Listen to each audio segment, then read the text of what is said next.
Let's look at the state and federal Securities Act and the regulation of securities professionals. Securities are regulated at both the state level and the federal level. The Uniform Securities Act, or USA, covers many of the specifics that go along with state registration.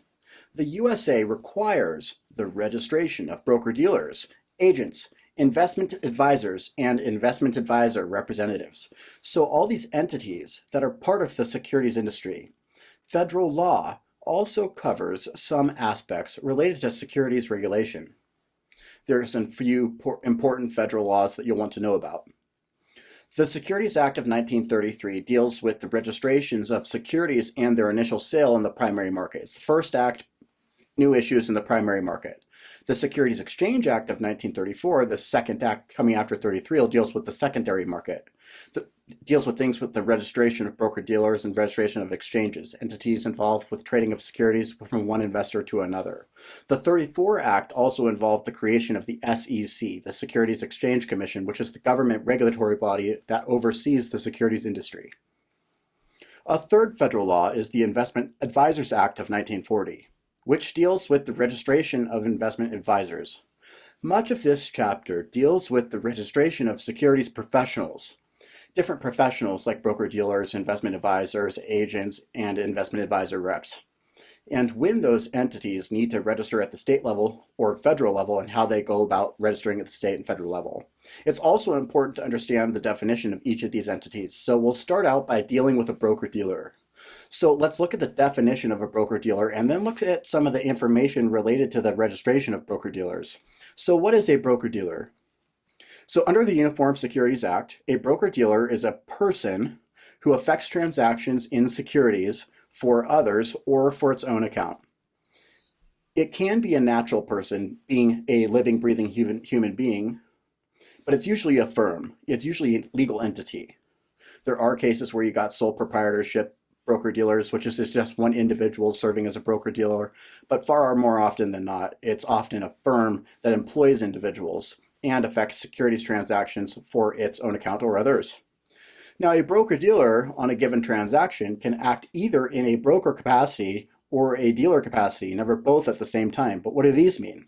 So when a firm acts in a broker capacity, it means that it is affecting trades for the account of others. So it makes money by charging a commission. So basically think of it as if they set up a trade between two parties, but they are not trading for their own inventory. So they help to affect the transaction and receive a commission or for affecting that transaction between two parties, kind of like a middleman takes a commission. On the other hand, when the firm acts as a dealer capacity, it means that it's selling securities that it owns out of its own inventory or buying securities for its own inventory into its own account. So when the firm acts as a dealer capacity, they make money by charging a mark up or mark down. You may see broker transactions also referred to as agency transactions. Dealer transactions are referred to as principal transactions. Who are broker-dealers? So we looked at what a broker-dealer does. They affect securities transactions either for their own accounts or they help set up a trade between other parties, and they receive compensation for affecting those trades. Who would not be a broker-dealer? Who or what is excluded from the definition of a broker-dealer under the Uniform Securities Act? All right, so BAITs, B-A-I-T-S is the mnemonic to remember here. So banks, deposit-taking institutions not considered broker-dealers. Agents are the people who work on behalf of a broker-dealer and affect transactions. But they don't have to register as broker-dealers, they have to register as agents, also known as registered representatives in the FINRA world. Issuers are companies, rather entities, that issue their own securities and then sell them in the primary market. They do not need to register as broker-dealers. Trust companies and saving institutions, other types of depository institutions or financial institutions, they do not have to register as broker-dealers. So remember, do not take the BAITs, B-A-I-T-S. All right, so now we know what a broker-dealer is and which entities are excluded from the definition of a broker-dealer. Let's look at state registration requirements for a broker-dealer. So provided that the entity is a broker-dealer, when would it need to have to register in a given state? All right, so if a firm is a broker-dealer in a state, then it needs to register in that state if it has an office in that state, or they affect transactions with even one retail customer, meaning non-institutional client, within the state. Okay, so remember, if they have an office in the state, they have to register no matter who they are, right? Or who they affect transactions for. If they don't have an office in the state, but they affect transactions for any retail customers in that state, they would also need to register in the state. A retail customer is a non-institutional customer. An institutional investor, right? An institutional customer is a company that's in the business of investing. So usually larger financial institutions that are in the business of issuing or investing in securities are considered institutional investors. It'll never be a retail investor. So an individual, right? A living, breathing human being is never considered an institutional investor. They'd always be considered a retail investor. A little bit further on, what are institutional clients?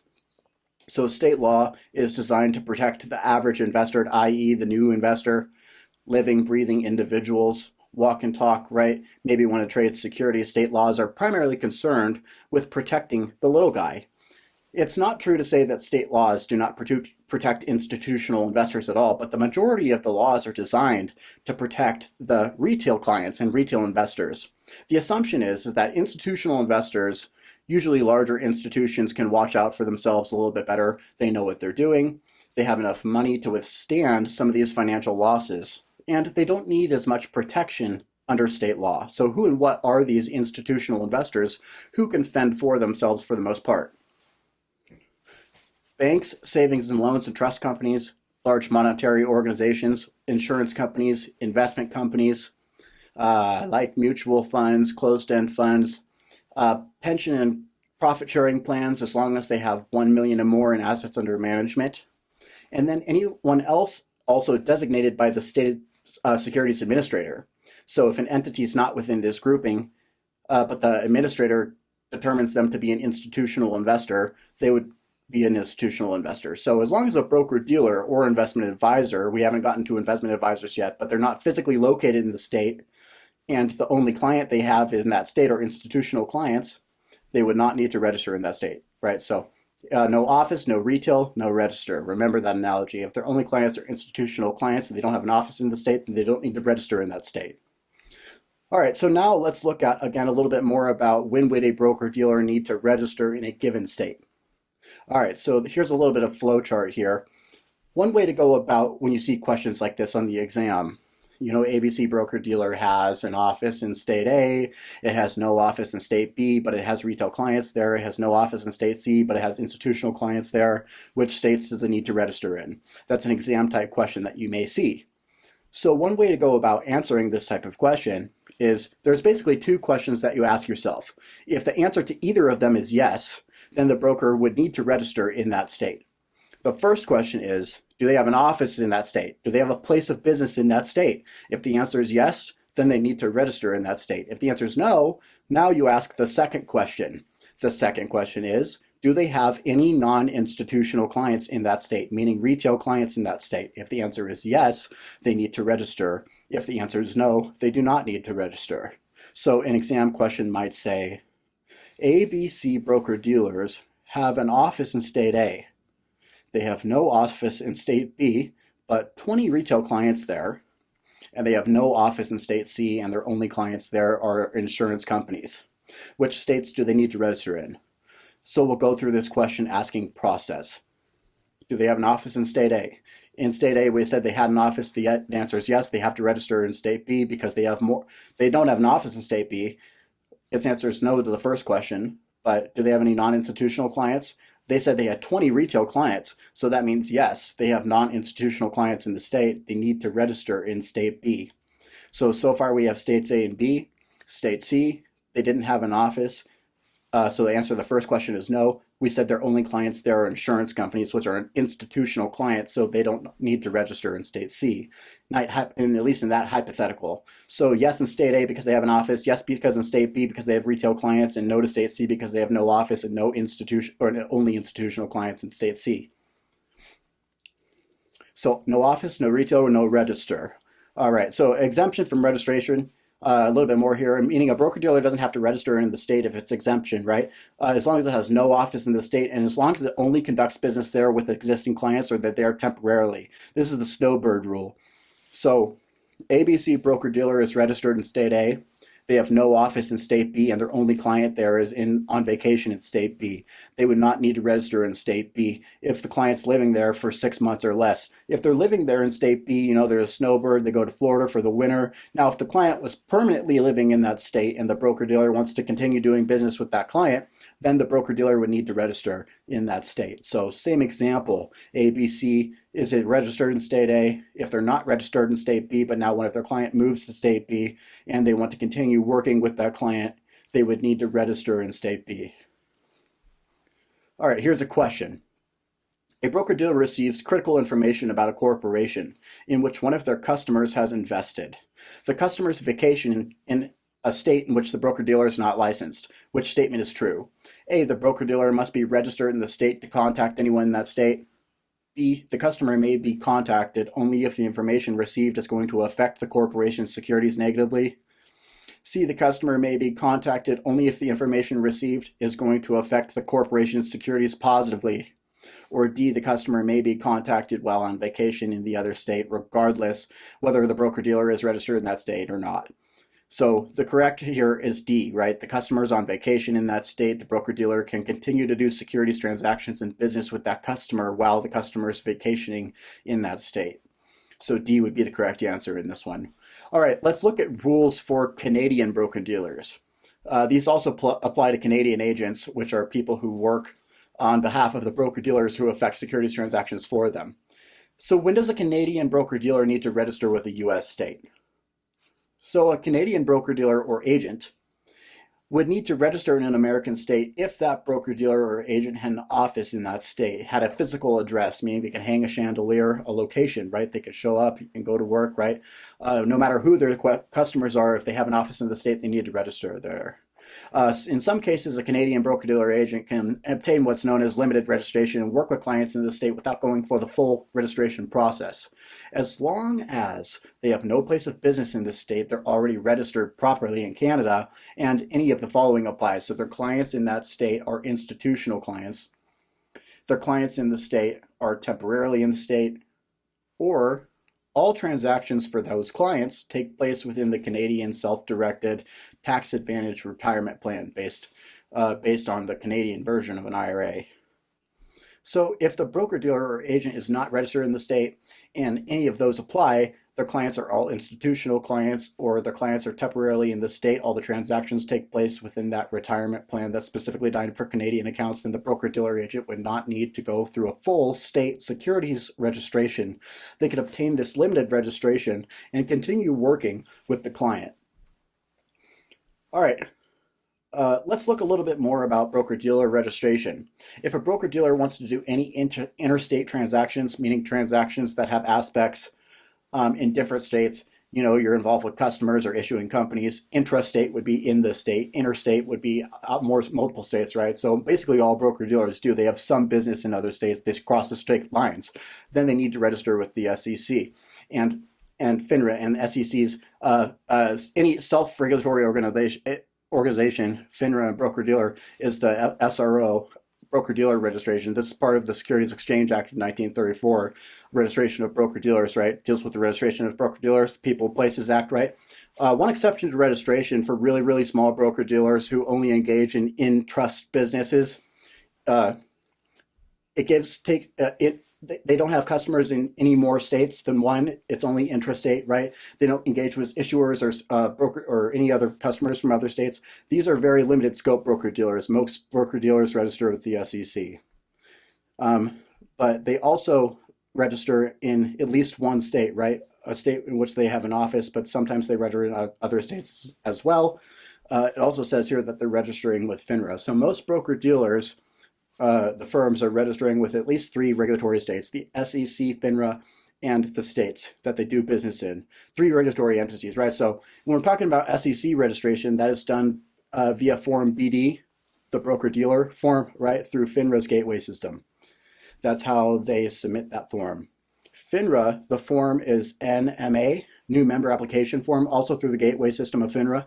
And then via that gateway system, they would need to submit U4 forms, the registration forms, for their registered employees, like their agents, registered representatives, or they're working for broker-dealers, and any U5, the U5 is the termination form. So they have to submit all the registration forms for the agents, and then any subsequently, and then when the agents are terminated, they would have to submit U5 forms via the gateway system. And broker-dealers almost always have to join the Securities Investor Protection Corporation, SIPC, which basically backs up customer deposits and funds in the case that the broker-dealer goes bankrupt. So we think about this. Broker-dealers are almost always registering with 4 different entities, registering or joining: the SEC, FINRA, states, and local, in which they have office or do business with retail clients, and they're also joining SIPC, typically. That's all part of a broker-dealer's registration process. All right, let's now shift our focus to an agent of a broker-dealer. An agent is basically the individual who works on behalf of the broker-dealer and affects transactions. It's NASA's version of a registered representative. So FINRA would be registered representative, NASA would be agent. So it's a person who represents an issuer, or sometimes agents work for securities issuers, and we'll look at that in a minute. It says that RR in parentheses because the FINRA term, and the one that's probably more prominent in the industry, is registered representatives. But we're taking a NASA exam. The NASA exams, like the 65 and 63, are referred to as an agent. That's why we use the word agent here, because that's the word you can expect to see on your 63, 65, and 66 exams. So agents of a broker-dealers are independent contractors of broker-dealers who affect securities transactions for compensation. They need to be registration, and this registration rule needs to be the same as what it was for broker-dealers in any state in which they have an office, do business with, or non-institutional clients. So if they have an office in the state, they have to register. If they have even one non-institutional client in that state, they'll also have to register in that state. If they don't have an office in that state and their only clients are institutional clients, that would be a case in which the agent does not need to register in the state.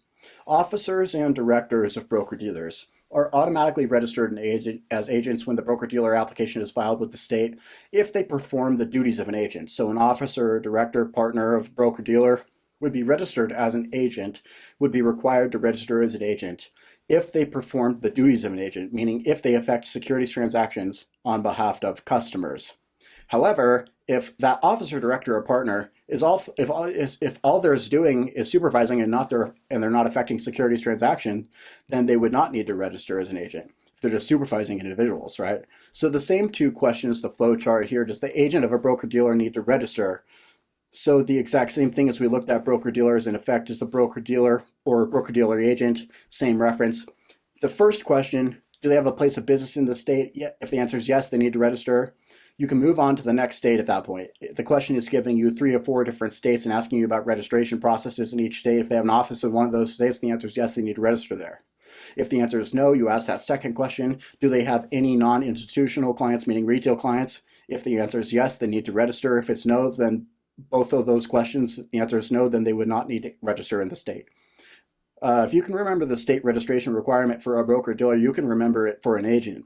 One thing worth saying here is that just because the broker-dealer that employs the agent is registered in the state doesn't mean that the agent needs to register there, right? It's entirely possible for a broker-dealer to have offices in 7 different states and retail clients in 10 additional states or so.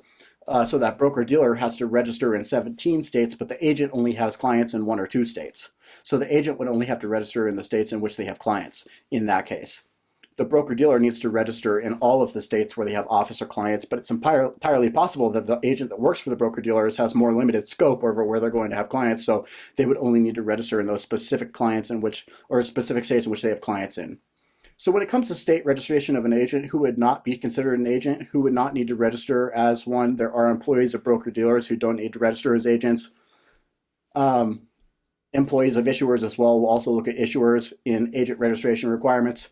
If they're strictly clerical, right? If they're clerical customers type rules, strictly, then they would not need to register as an agent. They're not performing the duties of an agent, they would not need to register as one. So if they don't solicit or accept orders, then of course they don't affect transactions for individuals. But in addition to that, if they don't give investment advice or accept orders, then they don't need to register as an agent. It doesn't say it on here, but additionally, IT professionals who work for broker-dealers as long as they're not affecting customer transactions or taking orders, would also not need to register as an agent. We already said that officers, directors, and partners, broker-dealers of issuers don't have to register as an agent as long as they don't perform the duties of an agent. Here's a question. A broker-dealer uses some summary returns when answering the telephone and gives stock quotes and takes messages for clients. The summer interns A, are not required to be registered in the state of agents because of their temporary status. B, are not required to be registered as agents in the state because they are performing clerical functions. C, must be registered in the state because they are transacting securities business with the public. Or D, must be registered in the state because they are working for a broker-dealer. All right, so these individuals are basically performing clerical functions. They're answering the phone, giving codes, and taking messages, right? They're not performing duties of an agent here. The answer is B here. They're not required to be registered of the state because they're performing clerical functions. Remember, not all individuals who work for broker-dealers need to register as agents. All right, so who would not be considered an agent in a state? Who else? Who, in addition to clerical employees we just talked about? They don't have to register in the state if they don't have to have a place of business in the state. Existing clients are on vacation in the state.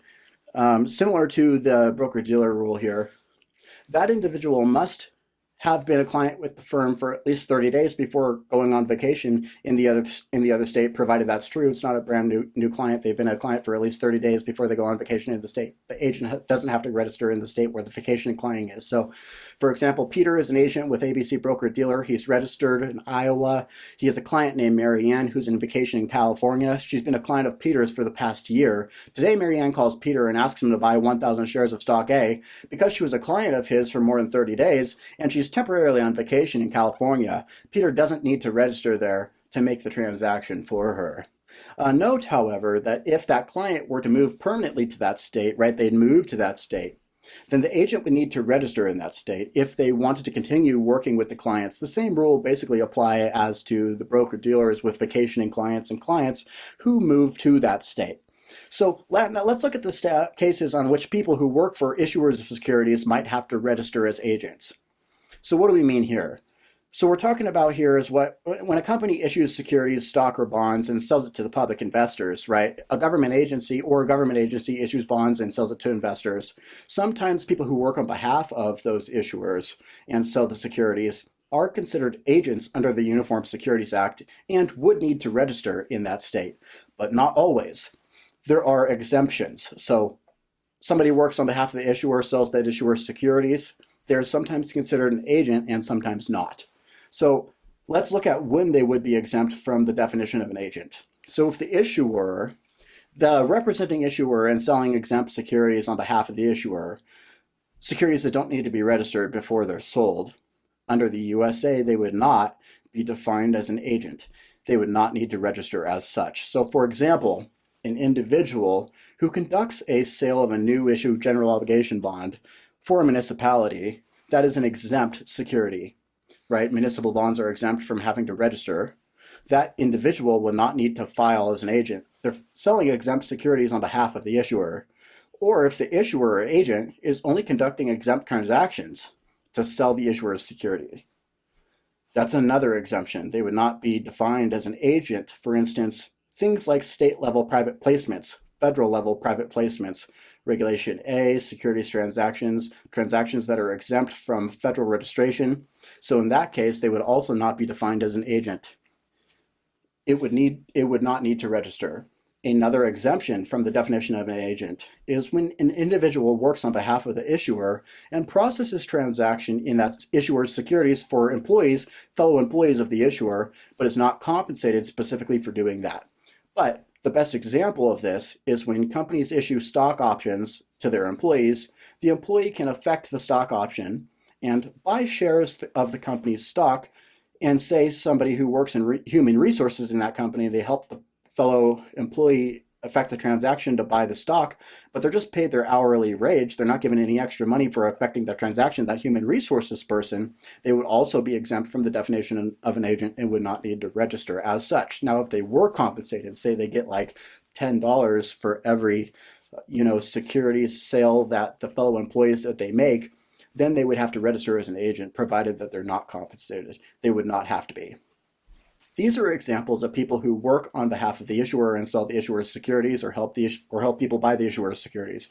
They're exempt from the definition of an agent, but if somebody works on behalf of an issuer and sells non-exempt securities or engages in non-exempt transactions, right? Somebody works on behalf of ABC Corporation and sells their non-exempt securities, meaning they need to be registered, so those securities need to be registered, then that individual would be defined as an agent. It would need to register as an agent under the Uniform Securities Act.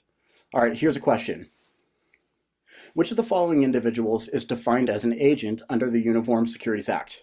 1, an individual who represents a broker-dealer selling exempt securities to the public. 2, an individual who represents a broker-dealer selling securities that's on a national stock exchange. 3, an individual who represents an issuer or transaction. 4, an individual who represents an issuer in a transactions with existing employees without accepting a commission. So A, 1, and 2 only. B, 2 and 3 only, C, 1, 2, and 4, D, 1, 2, 3, and 4. So if you represent a broker-dealer and sell any securities, you're an agent. It's only if you represent an issuer and sell exempt securities or engage in exempt transactions or sell those securities to fellow employees and don't receive a commission for it that you're exempt from the definition of an agent. So 1 and 2 would be agents here. So they work for broker-dealers and effect transactions. 3 and 4 would not. They work on behalf of an issuer in an exempt transaction, or they are selling those securities to fellow employees and not receiving compensation for an issuer and not accepting any commissions for that. So 3 and 4 are correct answer choice. So choice B would be the correct answer to this question. Let's now shift our focus to investment advisors. But first, let's look at what an investment advisor is, and then we'll look at the registration requirements for them. So an investment advisor is a person, meaning it's usually a firm, that provides advice for securities given directly or indirectly, issued in analysis reports, or provided in financial planning business. So the idea here is that they're providing advice about securities in one of these forms. They do this as part of their regular business, and they're paid for it. Receives compensation. So ABC, advice, business, compensation. Advice, regular business, and receives compensation for it. If they do each of these things, then they would be considered an investment advisor and would need to register as such under the Uniform Securities Act, right? So there are entities that are exempt from the definition of an investment advisor. Let's look at those. Investment advisor reps, these are the living, breathing individuals who actually offer the investment advice on behalf of the investment advisory firm. They need to register as an investment advisor reps. They need to pass the Series 65 and register as investment advisor reps, but they do not register as investment advisors. Sticking with securities professionals entity in the industry, broker-dealers are also exempt from the definition of investment advisors as long as they are not compensated specifically for giving the investment advice, meaning charging a fee. If they're compensated for effecting transactions or via markups or markdowns, if they're selling out of their own principal inventory, then they would not need to register as an investment advisor.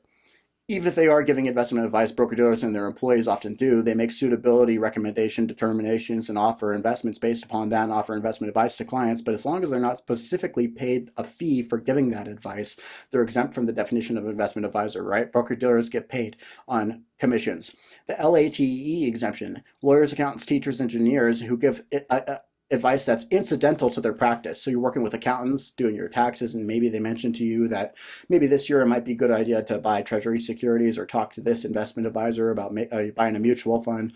You know, they're not charging a fee specifically for giving you the investment advice. It's incidental to their business.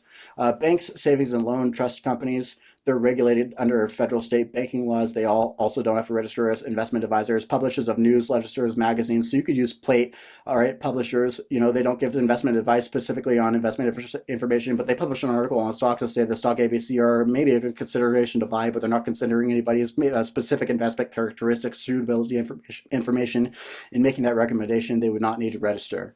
And also anybody whose advice is solely about U.S. government securities, so the only advice that the entity offers is about treasury securities, government agencies securities, for instance, they are also exempt from the definition of investment advisor. Another entity that is exempt from the definition of an investment advisor is a federal covered advisor, an FCA.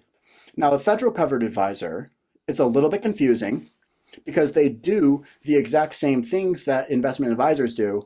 They provide investment advice. It's part of their regular business. They receive compensation for it. The difference between a federal covered advisor and an investment advisor is who they register with.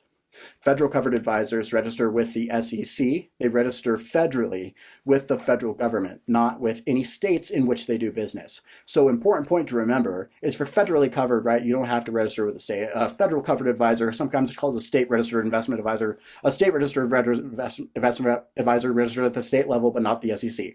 A federal covered advisor is registered with the SEC, but not any states in which they do business, right? So who or what would be a federal covered investment advisor? Larger advisors with more assets under management, right? So if their assets under management are over $110 million, they are required to register with the SEC instead of the states.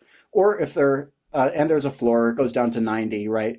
It bounce back up to 110, right? Or if they're an advisor manager, if they advise pension plans with over 200 million in AUM, or they're a fund managing agency, right? In any of those cases, they would have 110 plus AUM, advisor to an investment company, advisor pension plan with over 200 million AUM, they would need to register with the SEC, not at state level. Now, there's other cases in which an investment advisor can choose whether to register with the SEC or with the state.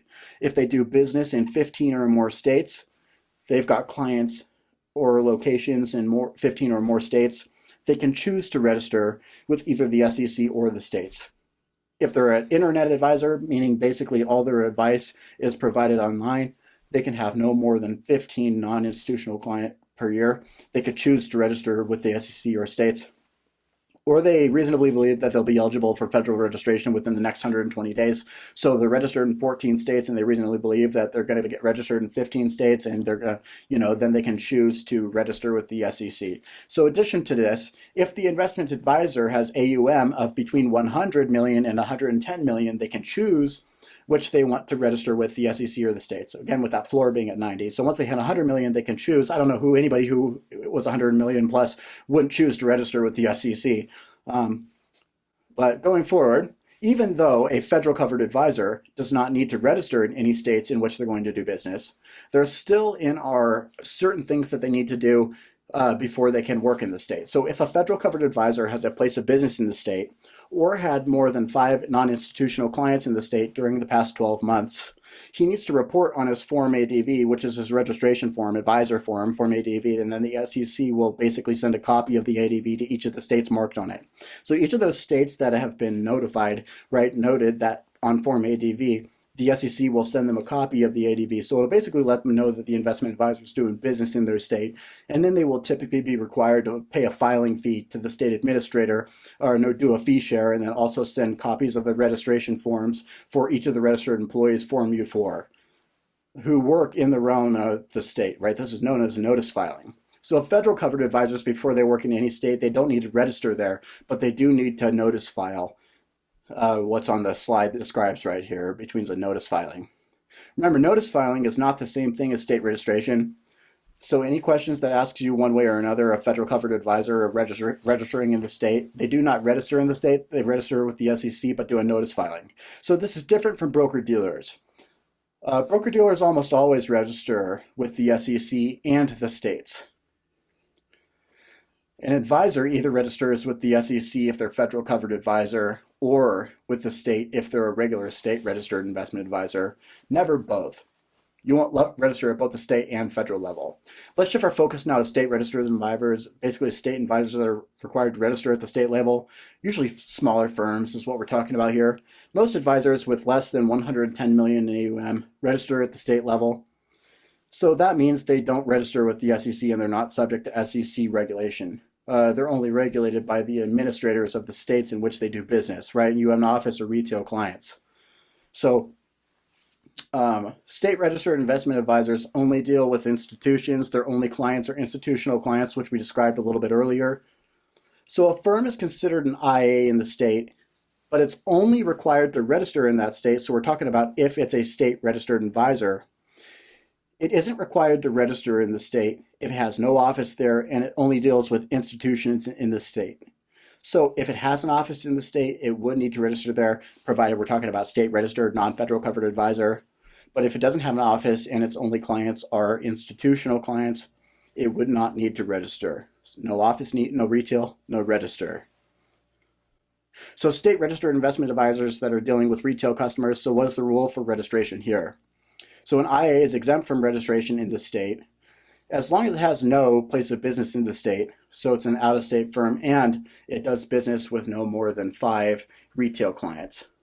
You could also see it listed as fewer than 6 over a 12-month period. In a specific state, this is the de minimis exemption, basically Latin for so few that it doesn't matter, no more than 5 than a 12-month period, provided they don't have an office. If they have an office in the state, then they need to register there. If they don't have an office in the state, they can have up to 5 retail clients in the state before they would need to register. De minimis doesn't apply to broker-dealers. It's important to reinforce this. The de minimis exemption only applies to an investment advisor.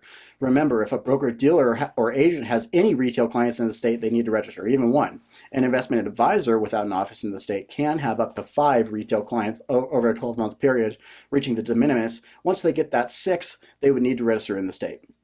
All right, so here is our full chart and our questions for a non-federal covered advisors, meaning state covered advisors, and when they would need to register at the state level. First question, do they have an office in the state? If the answer is yes, they need to register in the state. If the answer is no, you ask the second question, have they had more than 5 retail or non-institutional clients in the state in the past 12 months? If the answer is yes, then they would need to register. If the answer is no, they would not need to.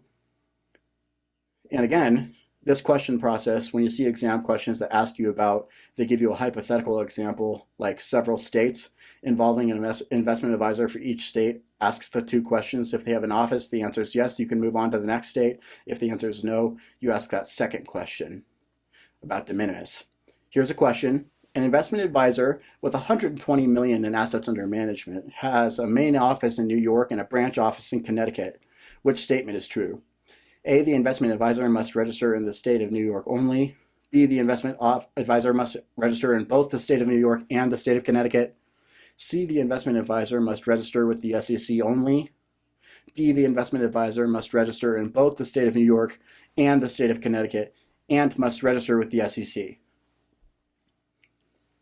So remember, once that investment advisor's AUM gets above 110 million, they are federal, SEC only. Federal covered advisors. So this one has 120 million, doesn't matter which states they do business in, they're going to be federal. They don't have to register in any of them because they're registering with the SEC only. So choice C is the correct answer to this question. Second question here. Which statements are true about an investment advisor with an office in state A? 1, if the investment advisor's only clients are investment companies, the investment advisor must register with the SEC. 2, if the investment advisor's only clients are insurance companies, the investment advisor must register in the state. 3, if the investment advisor's only clients are insurance companies, the investment advisor must register with the SEC. 4, if the investment advisor's only clients are insurance companies, the investment advisor must register in the state. 1 and 3, 1 and 4, 2 and 3, 2 and 4. Okay, so remember here, if an investment advisor has investment companies or investment companies as a client, it would need to register with the SEC in every case. It doesn't matter what their AUM is. They have an investment company as a client, they need to register with the SEC.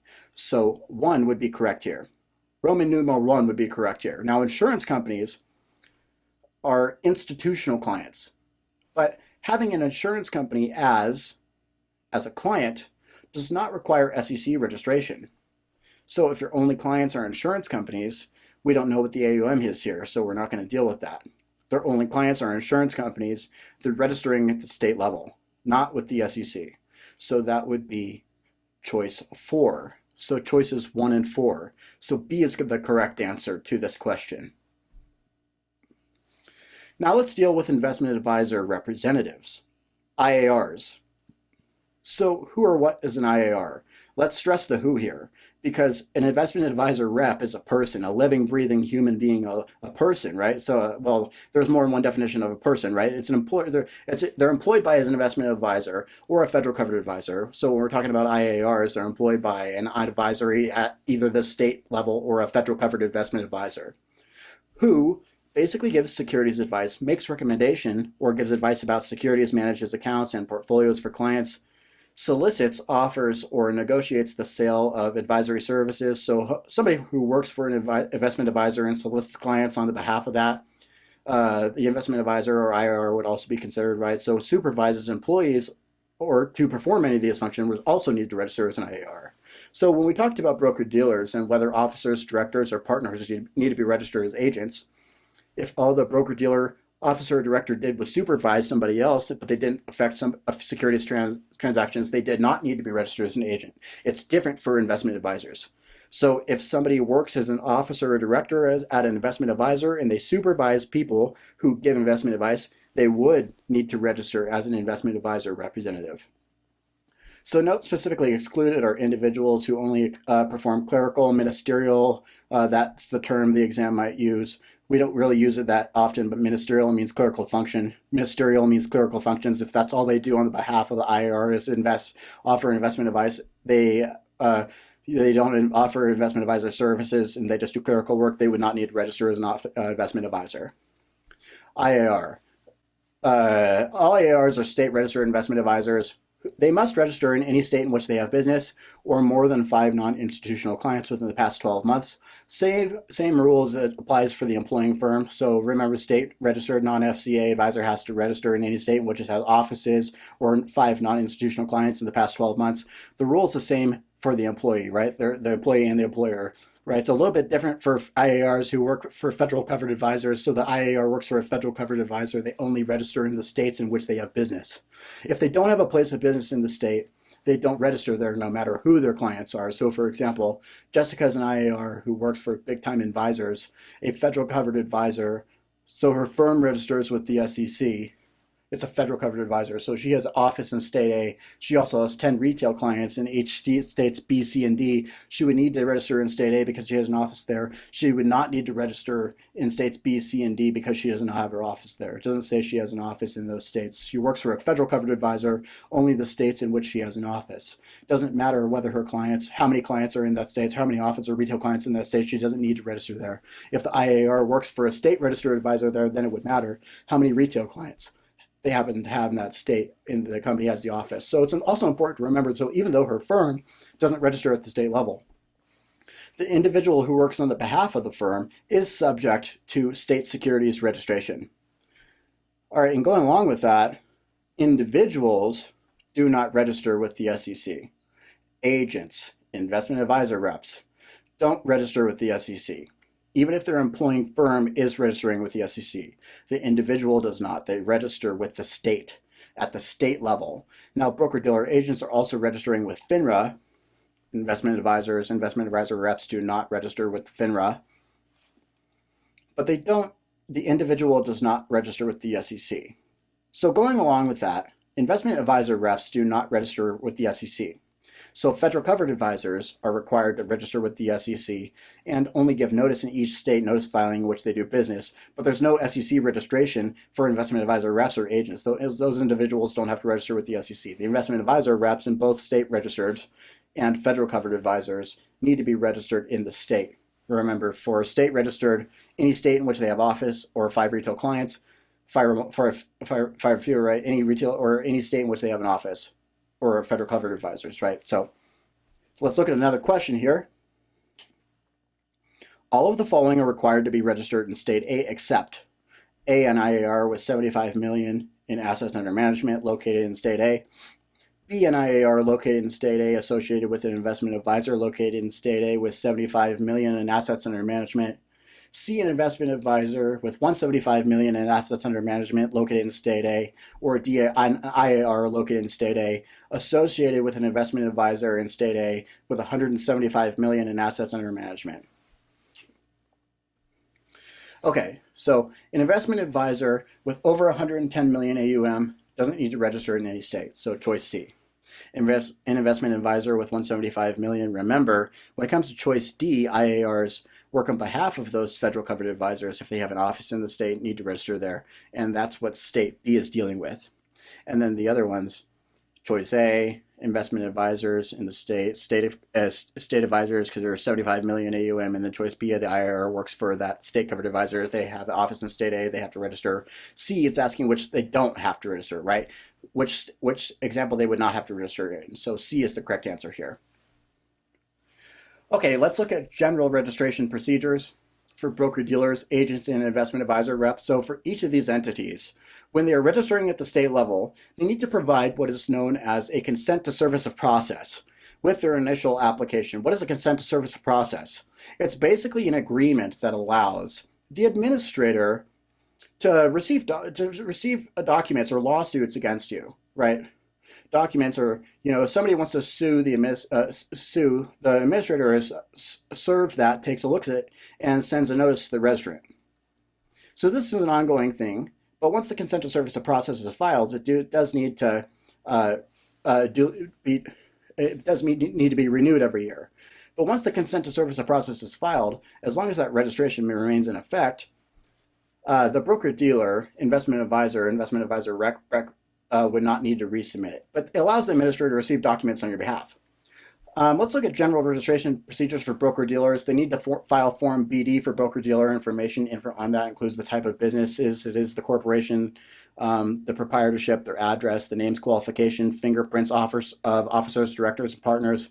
Note that all officers, directors, and partners are automatically registered as agent unless they don't perform the duties of an agent to help the public. Also on Form BD, officers, financial condition, and employment history, and then any injunctions or administrative orders, convictions for misdemeanors that are related to securities, business, banking, theft, embezzlement, fraud, or any felony. It doesn't matter what the felony is related to, if it involves securities-related business or not. If the misdemeanor involves securities business or banking, money laundering, or any kind of thing like that, it would need to be put on Form BD, and any felony would need to be put on there as well. Okay, there are certain things that are included on the form, and we're talking here broker-dealers, investment advisors, agents of investment advisor reps, if they're on the registration form, can lead to the administrator denying their application. So the conviction of any felony in the past 10 years can result in a registration denial. Conviction of a misdemeanor of all securities of either money or theft in the past 10 years can result in the registration denial as well. If you've been disbarred by another securities regulatory agency, that's something else that could potentially lead to a registration denial. If you have provided false information, your application could be denied. So fingerprints are required in most states unless they can do a match against the ID database for search of criminals. And if any information changes or is found to be inaccurate on your registration form, it must be corrected immediately. Promptly is the word you'll probably see on the exam. So let's look at registration for agents and investment advisor reps. The important forms here are the Form U form, that's a registration form. The U5 is the termination form. It basically ends your employment at a broker-dealer. So the U4 is basically the application form. It's completed and signed by the individual who's registering. So agents of broker-dealers register with the FINRA Gateway system. Investment advisor reps register via the Investment Advisor Registration Depository, IAR.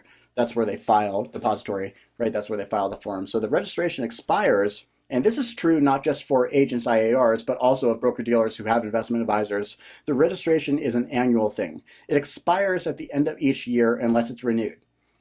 And the renewing it involves paying a renewal fee, right? So let's say even the agent starts working on October 1st and they filed their initial registration, they would need to renew that registration no later than December 31st of that year. And no matter what point of the year they initially register, again, this is true for both agents, IARs, and both broker-dealers and investment advisors, you pay for the full year. Even if you're registering in November, you're still paying for the full year. Your yearly fee you still have to renew by the end of December. So let's look at terminations, U5 form. It's the terminating U5 form. U4 is the hiring form. U5 is the firing form. It's filed by the ex-employer. So when an individual is terminated, either they decide on their own to stop their employment, or if the firm fires them, the U5 needs to be filed within 30 days of termination. The former employer is responsible for filing the form U5 on the individual who's ceased to be employed at the company. So again, the U4 It's filed on behalf of the individual, but it's the firm's responsibility to file it. So it's the employing firm's responsibility to file Form U4 on behalf of the individual. Here's a question. A registered investment advisor is formed and registers in the state on October 15th. The RIA would be required to re-register in the state on A, December 31st of the year of registration, B, January 1st of the year following the registration, C, April 1st of the year following registration, D, January 1st of the second year following registration. All right, December 31st, no matter when in the year you file, you have to renew by December 31st. A is the correct answer to this, right? So let's move forward here. Continuing with registration here. So register, broker-dealers, investment advisor, the firms, I need three things. One, they need to meet certain net capital, net worth requirements. So the broker-dealers needs to meet a minimum net capital standard, minimum net worth. There are net capital standards for broker-dealers, while investment advisors need to meet a minimum net worth requirement. So net worth, assets minus liabilities, minus tangibles, things like trademarks, copyrights. If the advisor or individual of all their personal property would be deducted, the advisor is a partnership or corporation, the items used in the business are included or not deducted. So note that once registered, so there are standards that you need to meet before you register. And then after that, there's a minimum net capital requirement that you need to maintain at all times. If the financials fall below that requirement, then you would need to first notify the administrator the next business day and file a formal financial report after that. So today is Monday, and the investment advisor's net capital has fallen below their minimum net worth standard. They would need to notify the administrator the next business day, Tuesday, and then by the end of Wednesday, would they need to file a formal financial report related to that. So second thing that firms needs is short bond coverage, surety bond coverage. So it's basically an insurance policy held by the state, which the state can use to meet legal claims against a broker-dealer or investment advisor. So basically, they give this bond that represents some amount of money that the administrator can use. If there's legal claims against the broker-dealer, it can use it to cover those against the firm. The minimum coverage is $10,000 for broker-dealers. For broker-dealers that or investment advisors that exercise discretion, they can decide which trades to exercise the account. It's $35,000 for investment advisors who take custody. Taking custody, it means you're directly taking access of client funds and securities. Not all investment advisors have it, but if you're taking custody, they have a higher T-bond requirement. So the state can make this requirement, but in the USA, it's a qualifying exam. So officers named in the Form BD and ADV need to pass whichever exams qualify for that type of registration. If they're dealing for public or supervised people and deal with the public, right? So an investment advisors are going to have to pass the exam in order to be an investment advisor rep. If they work for a broker-dealer, they have to register as an agent, or often they're going to be working in a principal capacity. They would also have to register as a principal capacity and pass that exam. That has to do with that Series 26. All right, so what about for individuals? For agents and IARs. An agent needs two things. An IAR needs one thing. IARs need to post a surety bond and pass an exam. It's not always required. In some states require agents to post a surety bond. AARs do not need to post surety bonds, but they do need to pass qualifying exams with the Series 65 or 66, for instance. So the surety bond requires to broker advisors, agents, and broker dealers. Investment advisor representatives doesn't apply. So the effective date of registration, the day you submit your registration into the system, into the ADV or U4, the registration becomes effective within 30 days or sooner if you don't hear anything. The general rule is that the state has 30 days to deal with the registration, the application, or withdraws. Registering initially, or you're already registered and you know what's going on. So assume if you haven't heard anything in 30 days, you're approved, right? Typically the administrator can decide to make it sooner than that, but the typical amount of days is 30 days after submission. So note that registration for any person is effective no later than 12 p.m. of the 40th day after it was filed. So you filed for state registration. The latest your registration can take effect is 12 p.m. on the 30th day. Now, if the administrator can deny this if there's something wrong with the registration, they discover you've committed a felony in the past year or two and they want to deny your registration, they can do that. But they're not going to deny it 30 days for it to take effect. A little bit more of registration rules for broker-dealers and agents. So typically, an agent can only work for one firm at the same time. There are cases in which new registration, meaning registration with two different broker-dealers, is allowed. If that is the case, then it needs to be disclosed in the registration form. Typically, it might be allowed in some states if the broker-dealer or the two different broker-dealers are affiliated. Somebody who's not an agent, unless they're associated with the broker-dealer, so the broker-dealer needs to sponsor you, submit the U4 for you, and then you have to pass your exams. If an agent ceases employment, both the agent and the broker-dealer need to notify the state. The rule is different for investment advisors and investment advisor reps, right? But the employing firm files the form U5 via the gateway system. And both the agent and the broker-dealer have a responsibility to submit a notification of the termination to the state securities administrator. So what about registration rules for investment advisors and investment advisor reps? Remember, federal covered advisors do not register at state level. They typically would need a notice file, though, if they have an office of more than 5 retail clients and they need to pay filing fees. There are no federal registration requirements for IARs, only for investment advisors, so the IARs who are federal covered advisors need to register in the state in which they have an office. Federal covered advisors, just the states in which they have an office, even though the firm doesn't need to. When an investment advisor rep ceases employment with their firm, if we're talking about a state level investment advisor, then the firm, the employer, needs to notify the state. So remember, for broker-dealer, it was the broker-dealer and the agent. For investment advisor rep, who works for a state-registered investment advisor, the firm notifies the state. Now, what if the IAR works for a federal covered advisor? So in this case, the IAR notifies the state, right? The IAR is the only one who's registered in the state, so they are the one who needs to notify the administrator. Again, when it comes to investment advisors, ending their employment at a firm, if it's a state-registered advisor, the investment advisor notifies the state. If it's a federal covered advisor, the investment advisor rep notifies the state. A little bit more with registration requirements. Remember, the FINRA gateway system is used to register broker-dealer agents listed on Form ADV. BD is used for broker-dealers. Form U4 is for new registration. Broker-dealer files on behalf of the agent.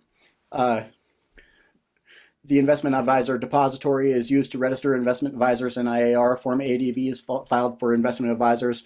U4 for IARs registration needs to be renewed no more than December 31st of each year in the state in which they do business. Last thing, there's no reductions for the year's fee if they're entering, what time of the year they're entering. Doesn't matter what point in the year you enter, you have to pay the full fee at registration. However, if a firm is sold during the new year, the new firm can take over the paid fee during the new year. The IARD is used for both federal and state registrations for federal and state investment advisors. Federal covered advisors register with the SEC. The IAR filed by filing Form ADV.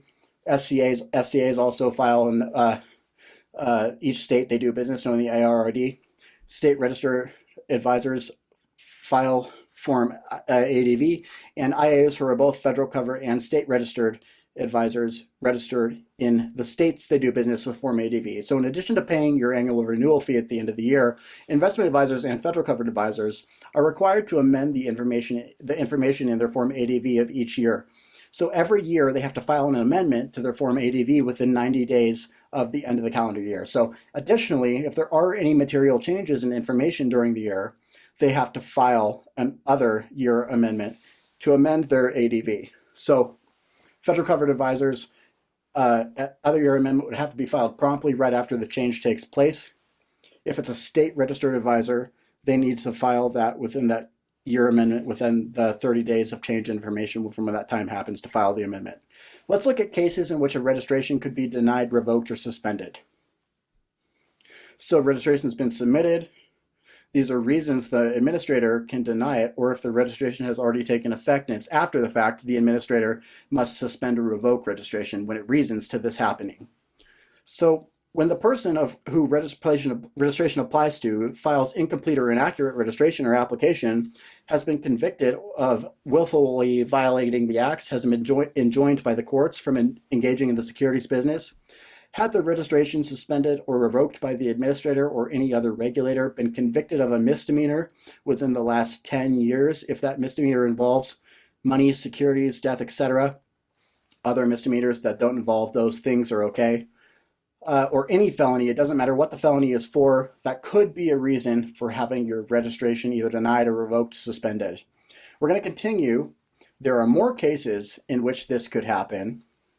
If the person has willfully broken a securities law within the past 10 years, willfully violated the securities or banking laws within a foreign jurisdiction, been subject to an order by a foreign regulator denying, suspending, or revoking the right to be in the securities industry over the past 5 years, have engaged in unethical or dishonest business practices at any time, have failed to file any and all fees, they've failed to properly supervise employees, they've gone out of business, can't be located, or is adjudicated by being mentally incompetent, or been deemed unqualified by the state administrator based on lack of experience, training, or knowledge. It's important to note that this alone cannot disqualify you. So lack of education or experience cannot disqualify you alone, but each of these cases are a case in which registration can be denied or suspended after it has already taken effect.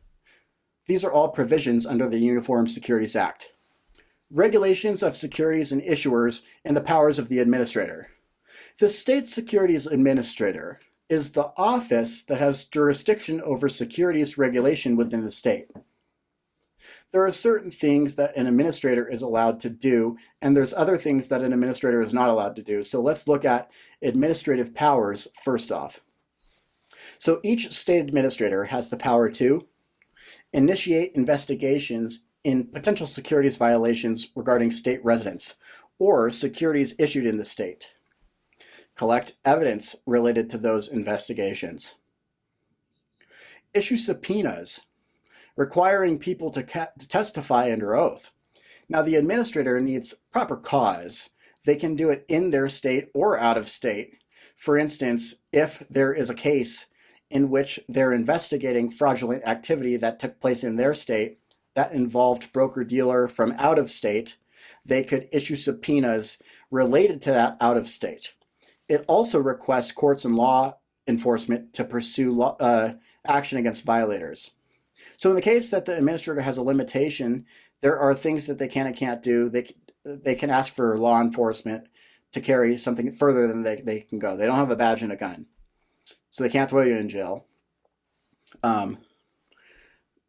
Other things that an administrator can do is rescind the registration of a person, either a firm or individual, if it's in the public interest. For instance, if that firm or individual has committed violations related to the Uniform Securities Act and the administrator thinks that they should no longer be registered in the state.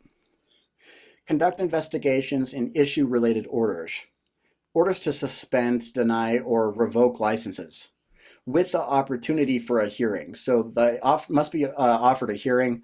If they're going to suspend, deny, or revoke somebody's registration, a serious type of action, they need to offer that individual or firm a hearing within 15 days in the case before they actually make their final decision.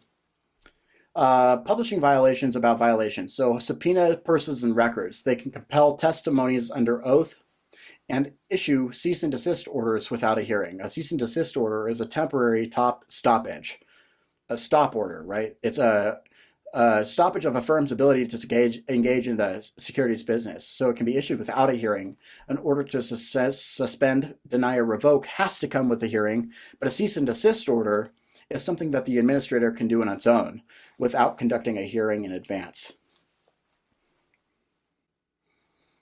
Let's look at things that the administrator cannot do.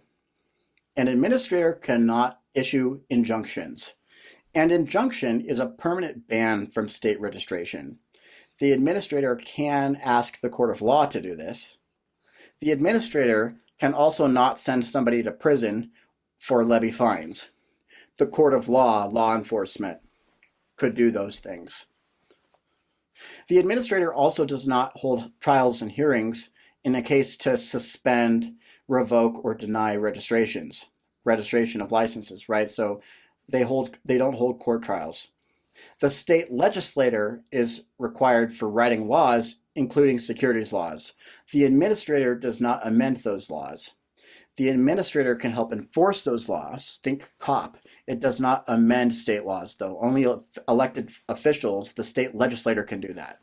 So let's continue a little bit further with the administrative procedures now.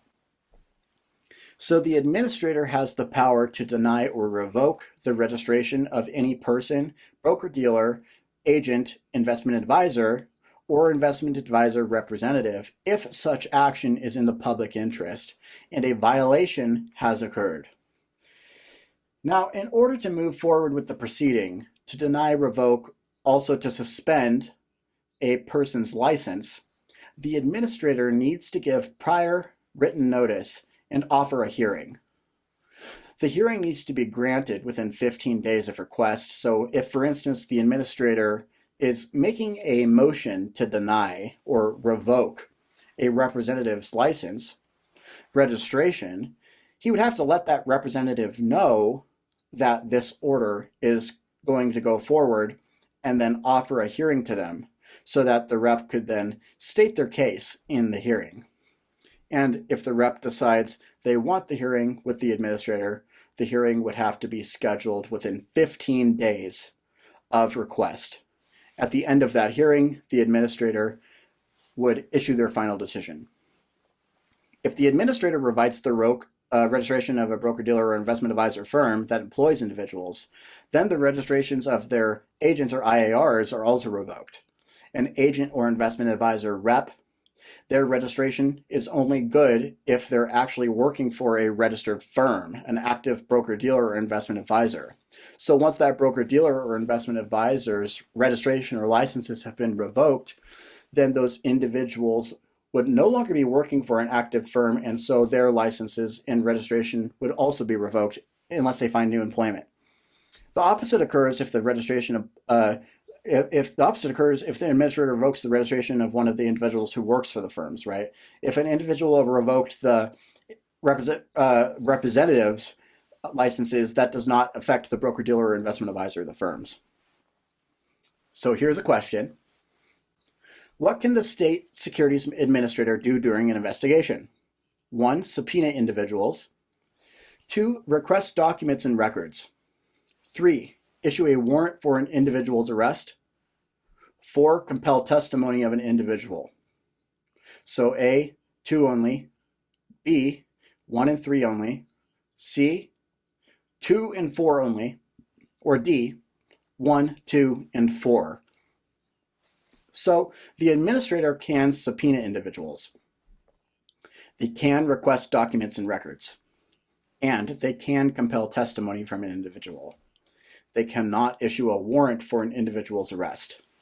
The court of law or law enforcement could do that. The administrator cannot. So 1, 2, and 4. Choice D is the correct answer to this question. Okay, in the case of a civil violation related to the Uniform Securities Act takes place. Now, a civil violation is one that is not done willfully. So the act is violated, but it's not intentionally violated, not deliberately. So it's a less serious violation than a criminal violation. So let's look at, first off, some examples of civil violations and how their information related to these. So examples of civil violations that the administrator could have jurisdiction over: failing to properly register as an agent or broker-dealer, selling unregistered securities in a non-exempt transaction, so selling securities that should have been registered but are not registered, failing to give a customer prospectus when required, so initial public offerings, right, IPOs.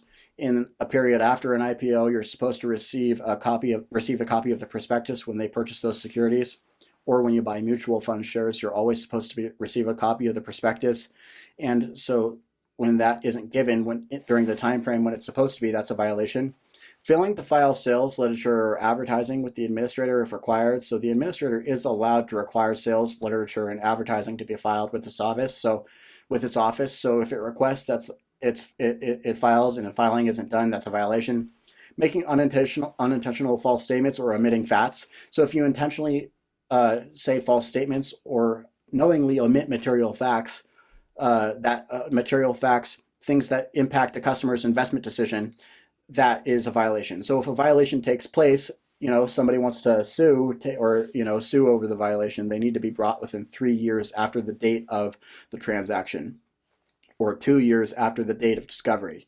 So 535, right? So we'll look at this here in a second. So 5-year statute of limitation, right? So civil provisions under the civil liabilities. A customer has the right to recover their money from their investments that was due to improper advice. So somebody, for instance, say that an agent of a broker-dealer recommends that a customer buy a security. The security turns out to have not been properly registered. The customer bought the security, and then after the fact, they bring a civil suit related to that activity, right? They were told to buy something that wasn't properly registered. That's a violation of the Uniform Securities Act. And now so they sue to recover the money related to their investment. That's what they're allowed to sue for. So in a civil lawsuit, the purchaser can recover the cost of the advice. So whatever, if it was a commission that they paid for the transaction that was affected, if it was an investment advisory fee, they can sue to recover that money. Any losses resulted from the investment advice, so they bought the security, the lost value while they held it, any money that they lost, interest costs from the payment date, it's usually 6% of the payment amount in interest, attorney's fees, and then you would subtract any income received made by. So say that, for instance, you bought a security for $5,000, it wasn't properly registered, and then it dropped to $4,000 before you sold it, so you lost $1,000 in capital losses, but you received $100 in dividends while you held it. So $1,000 loss, you'd subtract the $100 in dividends minus the income received from the advice. So that's basically what that means. So what this is saying is, in a civil lawsuit, any violations taking place, this is what the person who violated basically can sue to receive. Here's a question. After an unintentional illegal sale, the customer who bought the issue can do all of the following except: A, sue under civil liability, B, sue under criminal liability, C, recover the costs of the securities plus 6% interest, or D, recover attorney's fees. So B looks like our correct answer here. It's an unintentional illegal sale. In order for it to be a criminal violation, it has to be willful or intentional. Unintentional would be civil liability. So B would be the correct answer here. Because you could sue for civil liability. Part of what you can get is the cost plus the 6% interest and also attorney's fees. That's something you could sue for. So B is the correct answer here. It's the one thing that would not apply here, is criminal. All right, so let's just look briefly at civil versus criminal. So a civil liability is set for somebody who's violated the act without willfully doing so, unintentionally they made a mistake. So anyone who lost money related to that civil violation, what can they get back? Basically the cost of the advice, any money they lost, 6% interest, and attorney's fees. So we're talking about money lost in total, lost minus any income that they received. So what about a criminal violation? So a criminal liability takes place when somebody intentionally violates the act, the Uniform Securities Act, right? So this could be something that's a felony, so something more serious type of violation. So when a criminal violation takes place, the administrator doesn't have jurisdiction over criminal liabilities, the court of law would. But criminal liabilities and penalties apply. So as part of that, right, if a criminal suit goes forward and the person who was found to have violated the act, its criminal violation, they would need to make restitution. So basically pay back any money lost, price of the advice, attorney's fees, and then they could also face more penalties on top of that. A fine of up to $5,000 per violation and potential imprisonment of 3 years per violation. So if it's a really serious matter, they could face prison time. The statute of limitations for criminal violations is 5 years, a little bit longer than the statute of limitations for civil violations. All right, an offer of rescission. An offer of rescission is not something that the administrator does. Instead, it's when another party, like a broker, dealer, investment advisor, or issuer of securities, has sold securities in violation of the acts, unintentionally does so, and then they discover after the fact that they have committed a violation, and they want to avoid, any action being taken against them by the administrator.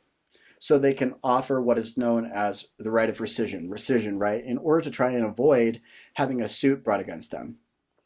So the offer of rescission is basically, right, a make good offer. We made a mistake, we committed a violation under the Uniform Securities Act unintentionally, and we want to make good. So we want to reimburse you for any losses that you may have endured. Buy back the securities if you still own them, and thereby, in doing that, avoid having the administrator take any action. So we were supposed to blue sky, we didn't properly blue sky, the customer bought them. We can do all those, or they can just keep the securities. So prior to the suit, if securities have been illegally offered in the state, offer of rescission, offer to rescind that contract, offer of rescission can be made. So when an offer of rescission would entail basically telling the customer what happened, sending the customer a statement of how the error occurred, if there was a misstatement of material fact, or correcting that information, and then basically offering to buy back the securities if this customer still owns the securities, plus the 6% interest, less any income received. So for instance, if the customer still owns the securities that they bought, they weren't supposed to be sold to them, and they paid $6,000 for them, but they've received $200 in dividends while they've held them, right?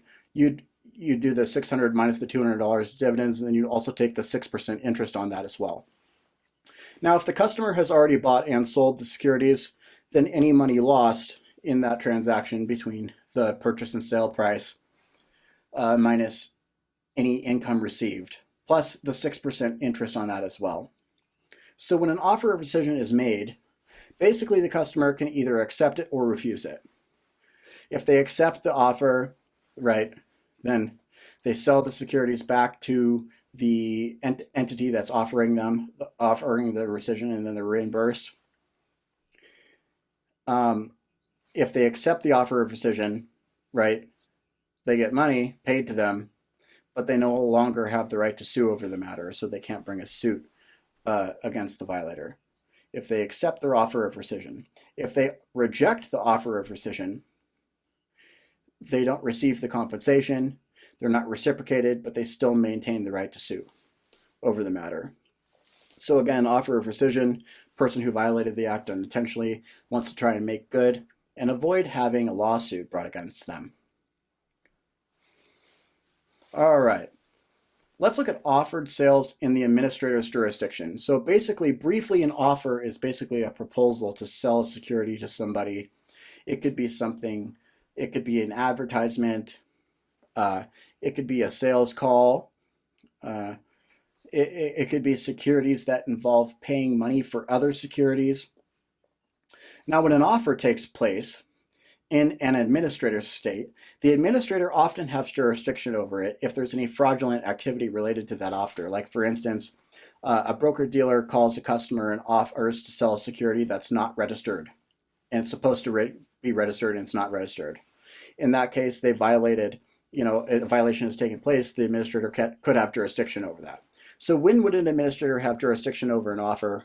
When a fraudulent activity, how many administrators can have jurisdiction? So the maximum number of administrators that can have jurisdiction over an offer is 2.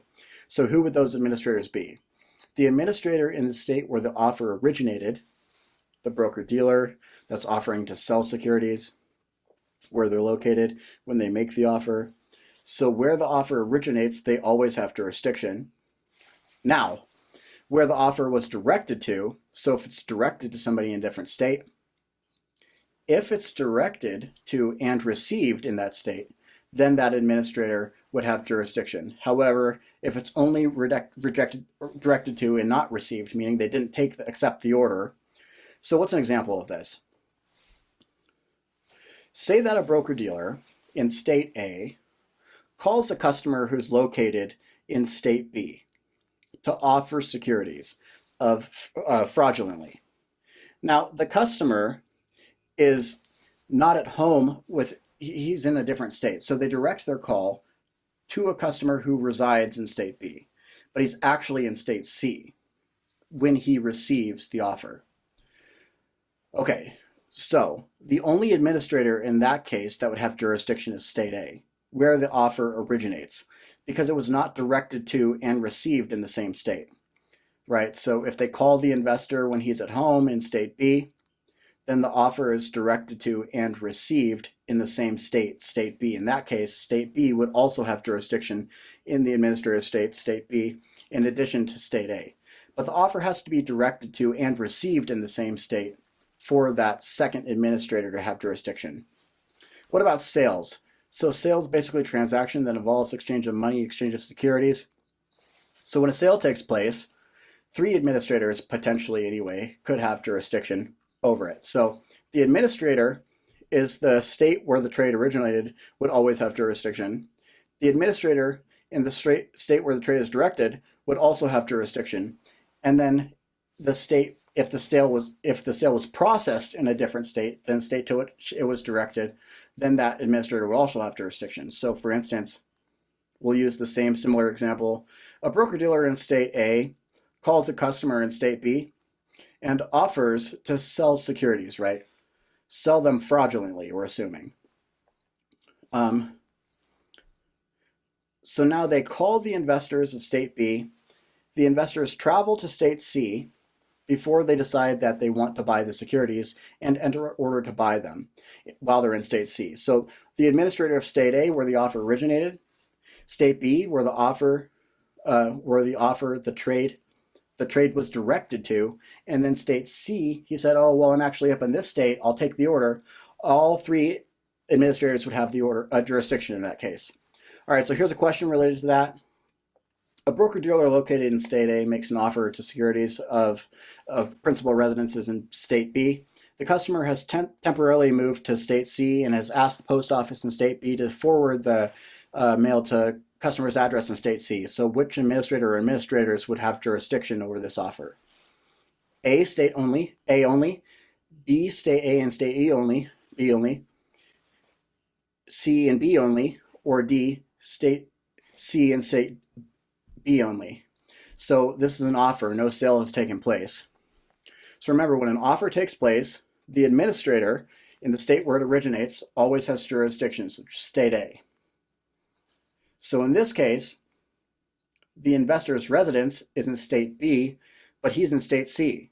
So the offer is directed towards state B, but the mail is forwarded to state C, so he receives it in state C. So an offer takes place, it has to be directed to and received in the same state, and that doesn't happen here. So the only state administrator that has jurisdiction here is state A. So A is the correct answer. Ethical practices and fiduciary obligations. Communication with clients and prospective clients is part of an investment advisor's duty when working with clients. They're supposed to offer certain disclosure to those clients at the time or before an investment advisory contract is signed. This is known as the brochure rule. This requirement to provide that disclosure, the requirement to provide this disclosure. Under the brochure rule, investment advisors need to provide clients and prospective clients with a written disclosure statement that contains certain information. The services the firm provides, its fee structures, any potential conflicts of interest, any material disciplinary actions that have been taken against the firm or its registered associates, and also the educational and business backgrounds of its registered persons. This information appears on parts 2A and 2B of Form ADV, the registration form for an investment advisor. But the firm can put it on a separate brochure, and they often do, and hand that brochure to clients. However, they give it to the client, whether it's part of the Form ADV or on that separate brochure. The requirement is that the firm needs to provide the information to the client before the client signs their investment advisor client contracts. So that's the requirement. If the firm does not provide that brochure to the client, by the time the contract is signed, it has committed a violation. Additionally, If the brochure is not delivered at least 48 hours before the client signs the client would have 5 business days to terminate without penalty. Typically, it's part of an investment advisory contract. If you terminate the contract before the term is up, you would have to pay some sort of fee. But if the brochure is not delivered at least 48 hours before the contract is signed, then the client would have a 5 business day period if they want to decide to get out of the contract without having to pay the fee. So if, for instance, I signed my contract with my investment advisor on a Thursday, and they gave me the brochure on Wednesday, 24 hours prior to my signing the contract, they will not have committed a violation because they gave me the brochure with that disclosure information before I signed the contract. However, because they only gave it to me 24 hours before I signed the contract, I would have 5 business days to get out of my contract if I decided to do so without incurring a penalty. Prospectus delivery. There are requirements that go along with delivering a prospectus to investors in the case that prospectus delivery is required. So first off, what is a prospectus? A prospectus is a detailed description of a securities issue that for a new issue needs to be provided for each interested investor. So when securities are registered with the SEC, part of the whole registration process is that they need to put together this prospectus. It has lots of information, financial and otherwise, about the issuer or the securities in the offering. And they need to give that prospectus to people who are buying the securities during the IPO and shortly thereafter. So when prospectus delivery is required, the broker-dealer needs to make sure that they can make copies of the preliminary prospectus and any amendments that's going to solicit orders, and then make copies of the final prospectus to any agent who is going to solicit the orders. Typically, before the registration statement takes effect, the preliminary prospectus, once the registration takes effect, now the securities can be sold in the final issue, the final prospectus, and that's the document at that point that needs to be delivered to investors. A prospectus does not always need to be delivered to somebody who's buying a security. When is delivery of a prospectus required? So, a copy of a final prospectus for new issues must be delivered for the following. So if the security is going to be listed on an exchange, and we're talking about its IPO, the first time shares are sold to the public for 25 days after the IPO closes, the free look period, right? So we're looking at this here. If there's a follow-on offering on exchange-listed security, follow-on offering is if the issuing company wants to sell more shares at a later date, then only at the time of the following offering would the prospectus need to be delivered. So say, for instance, ABC company is having its IPO, ABC stock is going to be listed on the NASDAQ. Somebody buys the shares 20 days after the IPO closed, they would need to have a copy of the prospectus. However, if they bought the shares 30 days after the IPO closed, the prospectus delivery would not be required in that case because more than 25 days have gone by. Okay, so for OTC IPOs, OTC meaning over the counter, meaning not listed on an exchange, is traded over the counter. It's a little bit longer of a time period that delivery is required, 90 days. So for 90 days after the IPO, delivery would need to be made of the prospectus. For follow-on offerings, for non-listed securities trading over the counter, 40 days offering the follow-on offering closes. So these are in the initial periods. Once these initial periods go by, we get beyond the 25-day or 90-day or 40-day requirement. The prospectus no longer would need to be delivered to an investor who buys the shares. Now, somebody who's buying mutual fund shares, each share of a mutual fund share is considered a new issue. Prospectus delivery is always required in that case. So each of the above cases, prospectus delivery must be made no later than when the customer's trade confirmation is delivered, which is typically by the settlement date, 2 business days after the trade date. If prospectus delivery is required and that a prospectus is not delivered by the time the trade confirmation is delivered, a violation has occurred and taken place. Let's look at some more information related to prohibited activities, performance guarantees, and client instructions. So performance guarantees are typically not allowed. So what are we talking about here? Guaranteeing a client that a specific result would be achieved. won't gain money or lose money if they make an investment is prohibited. Additionally, if the client loses money on the investment, an agent or a broker-dealer is not allowed to reimburse the client, right? That's another way to guarantee that they don't lose money. In addition to this, when it comes to client instructions, securities professionals are required to follow all legal client requests in regard to their account, even if they don't agree with their request. So the client tells you to do something and it's a legal request, right? There's no law that's going to be broken by following the request. You're supposed to do it.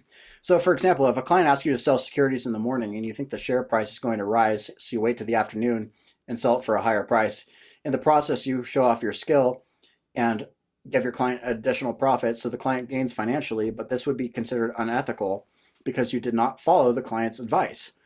So this is a prohibited activity. Let's look at information related to what is required in an investment advisory contract. So this is NASAA regulations regarding investment advisor contracts. So first off, it must be in writing. Secondly, they need to outline the services that are going to be provided. They need to make a term or time limit for the contract, state the advisory fee, and the amount of fee that the client would have to pay if they terminate the contract early. And then also specify whether the advisor has discretionary authority over the client's money. Discretionary authority is the ability to decide which trades to make and withdraw funds from the account. State that the advisor will not be compensated for performance gains within the account unless the client is a qualified client. There are some clients who are allowed to have performance-based arrangements. So either way, the contract would need to either state that it's not going to be compensated, or in the case of a qualified client that wants performance-based fees and compensation arrangement, would have to state that they are going to be compensated based on that. State that the advisor cannot sell or transfer a customer's contract to another party without the customer's consent. And finally, if the investment advisor is a partnership, the agreement needs to state that the IA will inform client that there is a change in the partnership structure. If there's a change in majority of the members of the partnership, the client would need to be advised of that and sign off. Authorize that their contract will continue despite that. Additionally, hedge clauses are not allowed. Hedge clause is basically the investment advisor getting the client to sign a waiver that they can waive some of their rights related to the arrangement with the investment advisor, so hedge clauses are prohibited. Let's look at some information related to communication rules now. So broker-dealers and investment advisor communications. Broker-dealer advertising comes under FINRA rules. FINRA got extensive rules related to broker-dealer advertising, but there are rules that are unlikely to show up on the Series 65 exam. For the most part, broker-dealer advertising, most things are allowed as long as the advertising is not deceptive or misleading. Now, let's look at the rules for federal covered advisors and state covered advisor advertising. So federal covered advisor advertising rules are covered under the Investment Advisors Act of 1940 and also under the more recent marketing or SEC marketing rules. State registered advisors advertising comes under state rules which parallel the Advisors Act, but there are differences between the rules for federal covered advisors and state registered advisors. Now we're talking about advertising. Basically, advertising is a communication that's seen by the general public, including TV, radio, newspapers, and non-password protected websites. Sales literature is also covered under, sales literature is considered under communication rules. It goes to a specific audience such as research reports, forum letters that are not properly distributed in password protected websites. So advertising and sales literature is a little bit different, but they both do fall under the communication rules. So let's look at some rules that refers to state registered investment advisors. Remember, these are the NASAA rules. First off, a big one, state registered investment advisor advertisements and advertisements issued by investment advisors who work for those firms cannot contain customer testimonials. In no instances are customer testimonials allowed in state registered investment advisor advertisements. They can also not state that a research report is free unless it is offered without strings, without condition. They cannot take false or misleading statements. They can include a list of prior recommendations with performance, meaning recommendations that they have made to clients in the past showing the performance that resulted from those recommendations. They can do that. However, if they do, all recommendations over the past year, minimum, would need to be included. So you cannot cherry pick results and talk about recommendations you made that turned out exceptional, right? That turned out to be good investments for the clients, and then avoid other recommendations that you made. So you can't include a reference or recommendation that you make to a client in an advertisement. You have to include all of them that you made to all clients over the course of the past at least 1 year. Note that the bottom advertisements for federal covered advisors and their IARs can contain testimonials under specific conditions. So big difference between state registered investment advisors advertising and federal covered investment advisor advertising. State registered advisors cannot put testimonials in their ads. Federally covered advisors can have testimonials in their ads. Let's look a little bit more about federal covered advertising now. So this is covered primarily under the SEC marketing rules. FCA advertisements must not contain any untrue material statements for which the advisor does not have a reasonable basis, or misleading information, and also cannot omit important material information facts, right? So material facts. As stated previously, they can contain testimonials as long as certain conditions are met. Those conditions are the testimonial is made by an actual client of the advisor, there is compensation related to the testimonial and it's disclosed, and the person who is making the testimonial has not been barred by the industry. FCA advertisements can contain performance results if they are fair and balanced. They can't cherry pick, only good results, for example. If they are going to contain performance results, they are going to need to contain, number one, all performance within 10-year periods and provide results from similar portfolios. Finally, they can contain a third-party rating if it's provided by a person who is affiliated or under common control with the advisor, and the advisor has a reasonable belief that any questions of use is preparing the rating to meet the requirement criteria of the SEC. Let's now look at investment company communications, NASAA rules related to these. So basically the communications that deal with mutual funds or other investment companies. So any agent that solicits sales of a mutual fund, first off, needs to disclose any sales charge related to the fund, front end, back end sales charges. They also need to disclose any ways to reduce sales charges, things like breakpoints, letters of intent, rights of accumulation need to be disclosed to the customer who is discussing buying the shares with. Rights, they're prohibited from advising customers to buy multiple investment company funds with the same objective. Agents should not recommend that customers buy a fund and then buy a new fund of similar.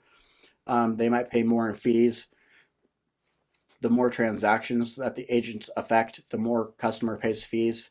So unless it's suitable for them to buy more exchange or more shares, then they shouldn't recommend it. And then agents are not allowed to call a fund a no-load fund or say it has no sales charge if there is a load charge or fee that exceeds 0.25% of the average assets held in the fund per year. So this goes along with the definition of a no-load fund. So you're not allowed to tell a client that the fund is a no-load fund unless it actually meets that criteria. Let's look at information related to how NASAA model rule that discusses the conditions under which a broker-dealer can have a branch at a bank. So sometimes brokerage firms, broker-dealers have offices within banks. There's certain guidelines that they need to follow if they're going to do that. So if a broker-dealer has a kiosk located in a bank branch, NASAA requires that it must be separate from where banking activity takes place. So there should be, a space of separation between when the broker-dealer activity and the banking activity is going on. The broker-dealer's name and SIPC, the Security Investor Protection Corporation sign, need to be prominently displayed on the kiosk or office. And prior to any account that's prior to any account that's opened at the bank office, the broker-dealer needs to give the not made disclosure. They need to give tell the customer that the account they're opening at the broker-dealer is not FDIC insured. The securities that they'd have within the account are not bank deposits and that they may lose value. So basically they're letting them know that even though this office is within a bank, this is not the same thing as opening a savings account at the bank. In addition to that, whenever a broker-dealer issues any advertisements, they would have to have those same not made disclosures on any advertisements that they send out. And then the broker-dealer needs to give this same disclosure verbally and needs to attempt to get the acknowledgement from the customer in writing.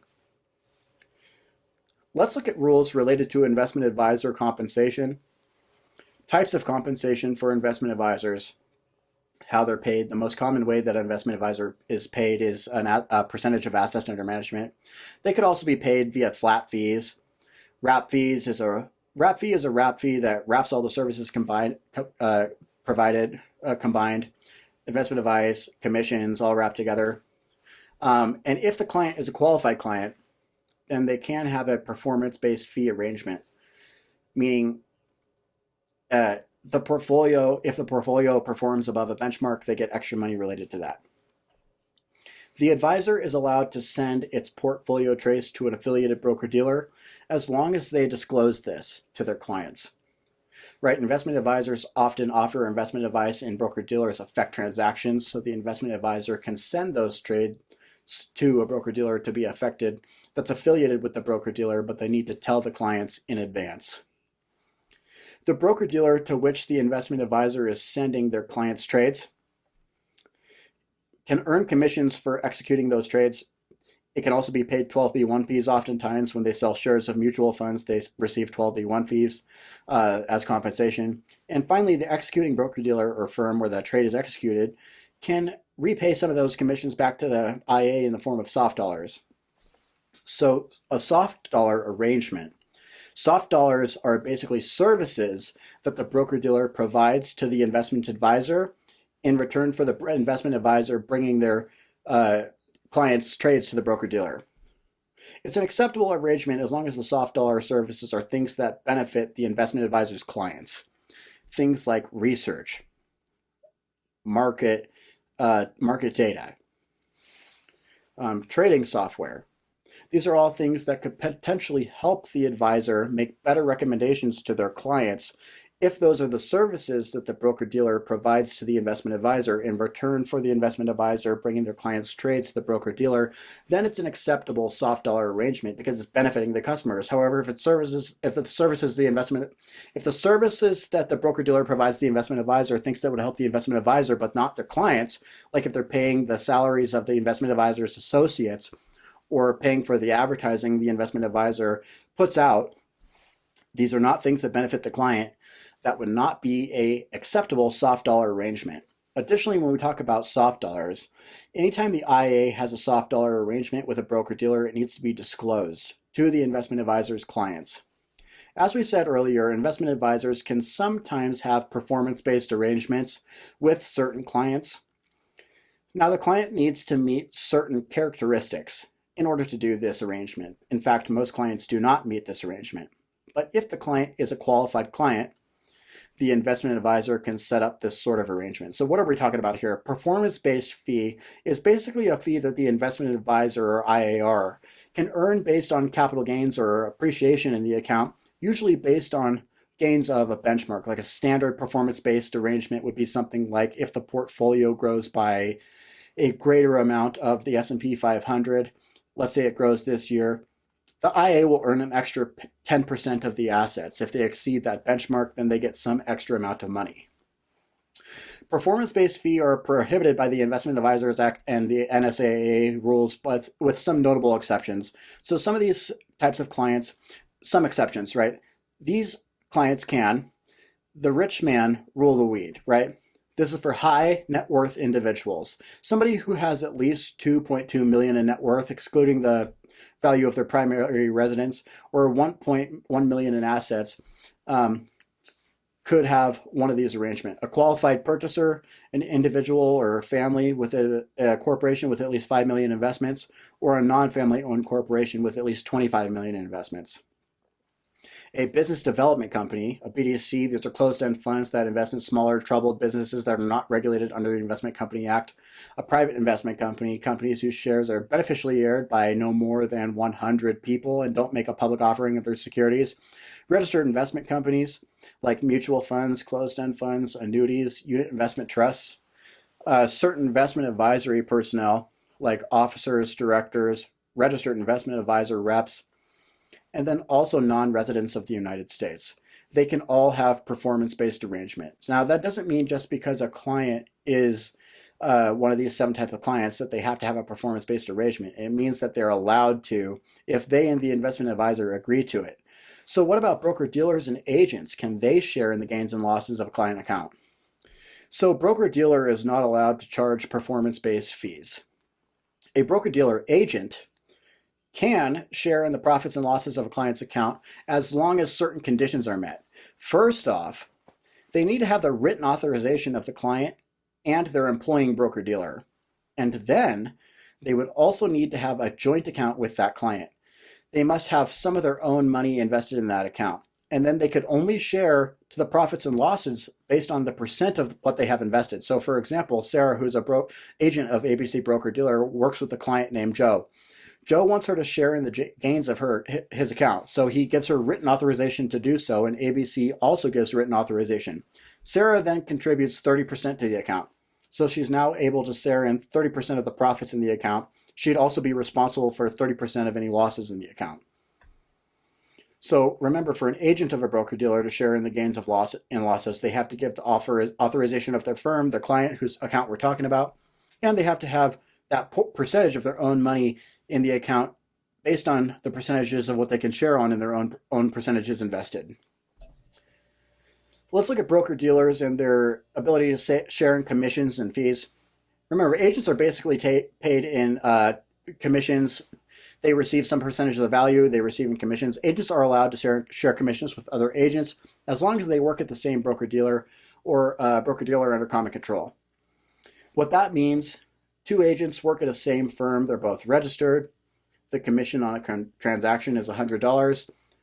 Agent A, who's working with the client, could split that with Agent B, and they might be able to help do some research related to the security. Investment advisors are allowed to share fees and are allowed to pay fees to solicitors. It's basically someone the firm pays to solicit business on its behalf, or people who are brought in to help work for the IA. Solicitors need to give a prospective client the investment advisor's brochure and their own disclosure document when they're trying to do that with the firm. And they would need to disclose to the client that a referral fee was received. They also need to disclose any amount that also might add to the fee that the client is going to pay for the investment advisor services. The investment advisor can send its portfolio trades to an affiliate broker-dealer where it gets a commission on those trades, but that would need to be disclosed to the customer, and the customer would need to give their written consent. It's a conflict of interest, which is why it needs to be disclosed. Here's a question. An investment advisor may be compensated with all of the following except A, wrap fees, B, soft dollars, C, bid-ask spreads, or C, asset-based fees. Investment advisors can be compensated with wrap fees, soft dollars, and asset-based fees. Bid-ask spreads? No, that's basically the difference between what a market maker pays for securities and somebody else to buy it. The market makers profit and dealers of securities profit. Bid-ask spreads, but not investment advisors. Investment advisors are not selling securities, so C. Here's another question. Which statement is true regarding the sharing of commissions between a state licensed agent and another person? The sharing of commissions is A, allowed between individuals as long as both are licensed by the state and work for the same broker-dealer. B, allowed between a state licensed securities agent and an unlicensed bank teller. C, allowed between a state licensed securities agent and a state licensed insurance agent. B, prohibited in all instances. Well, A is our correct answer here. I mean, in order for an agent to split commissions with somebody else, that other individual has to also be registered as a securities agent and working either for the same broker-dealer or other broker-dealer under common control. So A is our correct answer to this question.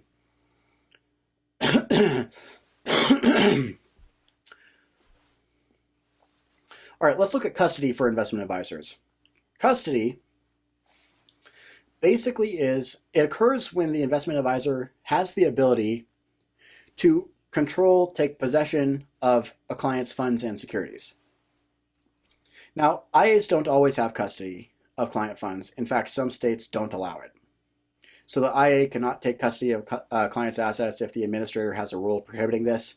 But many states allow for the investment advisor to take custody. And if they do, there's certain conditions and additional conditions that they need to follow and uphold. Let's look at the definition of a custody here, right? So I gave you the general definition. To get appropriate access to access client funds, accepting clients' funds or securities, appropriating customer funds or securities, so being able to take money out of a customer's account. Also, acceptance of prepaid advisory fees, if that is 6 months or more in advance of rendering services. If the fee is $500 or more from state registered advisors, $100 or more for a federal covered advisor. And then also any account that gives full discretionary authority to the investment advisor. Full discretionary authority would be willing to make trades and be able to make trades and also withdraw money from the account. Limited trading authorization or limited power of attorney is not considered custody. A limited power of attorney, your limited trading authorization, only gives the IA the ability to make trades and not withdraw funds from the account. When you have the ability to withdraw funds from the account, that would be considered custody. Okay, sometimes investment advisors without custody might accidentally come into possession of client funds or securities. If that happens and they want to avoid custody, they need to return that money or securities to the sender within 3 business days, and then maintain required records. If they accidentally receive any client checks made payable to third parties and they want to avoid custody, they would need to forward those checks to the third party within 3 business days of received to maintain required records. So in cases which an investment advisor comes into possession of client funds or client money via check, it's supposed to go to a third party. They need to send that along within 3 business days, either back to the client or to the third party. If they hold it for longer than 3 business days, custody have taken place. And then they'll need to follow the additional rules that go along with taking custody. Those rules, by the way, include such things as a higher net capital requirement, right? That $30,000 being subject to a surprise annual audit, having to send more frequent updates to clients regarding securities. Those are all things that go along with what happens when an investment advisor has custody. Let's get a question related to custody. An investment advisor is considered to take custody of a customer's funds or securities if it A, exercises discretionary authority by placing trades of security for that customer, B, receives a check from the customer made payable to a mutual fund custodian and forwards the check immediately, C, accepts commissions for effecting trades for that customer's account through an affiliated broker-dealer, or D, appropriates customer funds. All right, appropriation of funds, the ability to control customers' money or security. So B is the answer here. Discretionary authority, they're making trades within the account that doesn't necessarily constitute custody. They receive the check and forward it, choice B. So custody has taken place. Executing trades through an affiliated broker-dealer, that's not custodial. Affecting trades, right? Let's look at discretionary accounts now. So what is a discretionary account? A discretionary account is one in which the securities professional is given the ability to make all decisions related to trades in the account and make those trades within the account. You don't need discretionary to make price and time decisions, right? But it's basically where when a financial professional decides the trade and the security that's being traded and makes the trade within the account without the customer's approval. There is a type of execution that allows for the securities professional to decide certain information related to the trade and then make that trade without the client's express approval, and that is the price and time execution. So as long as the client provides certain information, buy 100 shares of ABC, action, asset, and amount, right? So buy, action, right? 100 shares of ABC, what's the asset and what's the amount? Amount 100 shares, asset ABC. So as long as the professional is provided with that information, they can then decide the price and time. Now the price and time execution is only good on the day of which it's granted. So here's an example of time and price execution. So Jill is working with her investment advisor. Let's do an agent. Let's say Jill's working with an agent. He doesn't have written authorization to make trades in her account, discretionary authority, but she calls him this morning and says, I own 1,000 shares of ABC. I would like you to sell them at some time today. So she has given the action to sell the asset, ABC, in the amount 1,000 shares. So now the agent can decide at what time of day and the price to make the trade. Now it's only good on the day of which is traded, so they'd have to make the trade that day, but that's the price and time discretion. So you don't have to need written authorization to do price and time discretion. Broker-dealers and agents, if we are talking about written authorization in discretionary trading, they need to have written authorization before they make any discretionary trades. Investment advisors and investment advisor reps, a little bit different for them. They can get initial verbal authorization as long as they get that written authorization no later than 10 business days after they make the first discretionary trade in the account. So here's another hypothetical scenario. So a client wants her agent to have discretionary authority in her account. She calls him on the phone and says, I want you to have discretionary authority on my account, start making discretionary trades on my behalf. The agent knows what he's doing. He'd say, well, you need to give me written authorization first. I cannot make any discretionary trades before I have written authorization. On the other hand, now, same person's dealing with their investment advisor rep. They call their investment advisor rep, say, hey, I want to give you discretionary authority on my trades. Investment advisor says, okay, great, I'll start making trades today. If they can start making trades today, they would need to get written authorization no later than 10 business days after the first trade has taken place, right? The first discretionary trade. Here's a question. An investment advisor rep has discretion over a customer's account. This means which of the following? A, the IAR can make trades that sees fit for the client. B, the IAR can only use time and price discretion. C, the IAR needs to get customer approval before making any trade. D, the IAR can sell securities for a gain for the customer, but it cannot buy securities without customer consent. So A, they can make trades that they see fit for the client. That is what discretionary authority means. You're given the authorization to make any trades for the client that you see fit. So A is the correct answer to this question here. Okay, let's look at broker-dealer suitability versus investment advisor fiduciary standards. What we're looking at here is when you're working with a client, making recommendations, telling them what to buy, there are different standards for broker-dealers and investment advisors. So first off, a broker-dealer can recommend only suitable investments to customers. So basically, every time a customer opens an account at a broker-dealer, they're supposed to provide certain information to the broker-dealer, their age, their investment experience, their investment time horizon, their investment goals, their income, their tax bracket. And the broker-dealer agent is working with them, is supposed to take all of this information into account when they're making recommendations. So making aggressive growth mutual funds to a customer is short-term would not be suitable, right? You need to make sure suitable investments are being made, and they are allowed to make those trades out of their own inventory to the customer. That's known as a principal transaction, directing in a dealer capacity. That's fine. They need to disclose to the customer. Broker-dealer earned commissions, markups, and markdowns, not flat fees. Investment advisors are held to a fiduciary standard. Investment advisors are considered fiduciaries.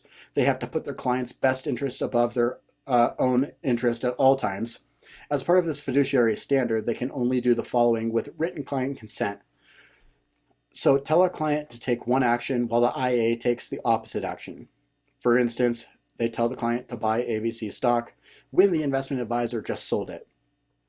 So to do that, they need to get the client's written consent that the client understands that they are doing something opposite to what the investment advisor just did. They could sell securities from their own account to the client. This happens in cases where the investment advisor is joint in investment advisor broker-dealer. So the broker-dealer is the part of that joint entity, basically in the securities industry. They're selling those to the client. They would need written consent from the client before they did this. They represent both the buy and sell side on the same transaction. This is known as an agency cross transaction. So basically what you have here, you've got two clients. One wants to buy a security, the other wants to sell. You would give advice to one of those clients and then affect the transaction on the other side. So they acted as an investment advisor capacity on one side of the transaction, and they acted in a broker-dealer capacity on the other side of the transaction. You're not allowed to give advice to both clients. And again, Before you execute this transaction, you would need to have the written consent of the clients in order to do this. You can't give advice on both sides, only on one side, either buy or sell. You can't give, you affect the transaction on the other side, either to buy or sell, right? Let's look at some miscellaneous violation. The NASAA, covered by the NSA violations, failing to bring written complaints to the attention of the broker-dealer. So if a broker agent of a broker-dealer receives a written complaint from a customer, they need to tell their principal about it. Their principal is going to be responsible for responding to the complaint and handling that. Soliciting order for unregistered securities. So securities that are supposed to be registered and aren't, not following legal customer instruction. We talked about that a little bit earlier. Recommending a stock of a publicly traded parent company. We talked about disclosure. So if a company's stock, a company issues and sells stock, and that company is affiliated with, they're under common control, or a parent company of the broker-dealer or investment advisor, and they're making recommendations to buy that stock, that would need to be disclosed to the client. That relationship would need to be disclosed to the client. And then also getting the customers somebody else's research, third-party research recommendations without disclosing that it was prepared by a third party. It's okay to give third-party research to a customer. You just need to disclose that it wasn't you as the agent or you as the investment advisor rep who prepared the report. Other prohibited practices: front running. This is trading ahead of a customer, affecting a trade for your own account prior to entering a client's order. Applies when the order is for 10,000 shares or more in large block transactions. So when you know it's going to move the price, an agent is working with working with a corporation. Say it's a client and they want to buy 20,000 shares of ABC. They put in an order to do so, but the agent decides to go and enter an order for themselves to buy 100 shares of ABC before they enter that large block transaction. That's front running, and it's a prohibited illegal practice. Trading ahead of research, right? So trading ahead of research report about a security often times contains a buy or sell recommendation before that recommendation is released to the public. You're not supposed to make trades ahead of research. Highlighting, marking up, or failing to deliver prospectus for a newly registered issue. So when prospectus delivery is required, you're not supposed to highlight, make the customer thinks that certain parts of the prospectus are different than others. You're supposed to allow them to determine what's important on their own in the prospectus and what's not. You can't alter the prospectus. Market manipulation, right? Simply trying to impact the price of a security. Things like wash trades, painting the tape. Trading securities back and forth without any real transactions taking place. The idea is to indicate volume without real ownership changes, right? Affecting transactions with no real change in ownership. General fraudulent activity that's done willfully or intentionally, trying to deceive. Broad-based investments. Nothing that's done with the intent to deceive is excluded from this rule. No one is excluded from fraud. Churning is making excessive trades for a client, over trading their account, right? Agents are paid on a commission basis, so basically encouraging clients to make more trades than are suitable for them. That's churning their account. You're not supposed to churn. Most common within a discretionary account, the agent just makes trades on their own, but it can also happen in a non-discretionary account if it's the client, if they convince the client to make lots of trades through that type of activity. Let's look at rules related to loans to and from customers. These are NASA rules. The investment advisors are prohibited from borrowing money or securities from a client unless the client is a broker-dealer, an affiliate of the investment advisor, or a financial institution that's engaged in the business of lending funds. Also lending money to a client unless the investment advisor itself is a financial institution engaged in the business of loaning funds, or the clients are in the business of being an investment advisor. Broker-dealers can loan money to customers, but they must have a signed agreement to do so. The right to margin and borrow customers, right? They have to sign an agreement. They have to sign before they can borrow in a margin account.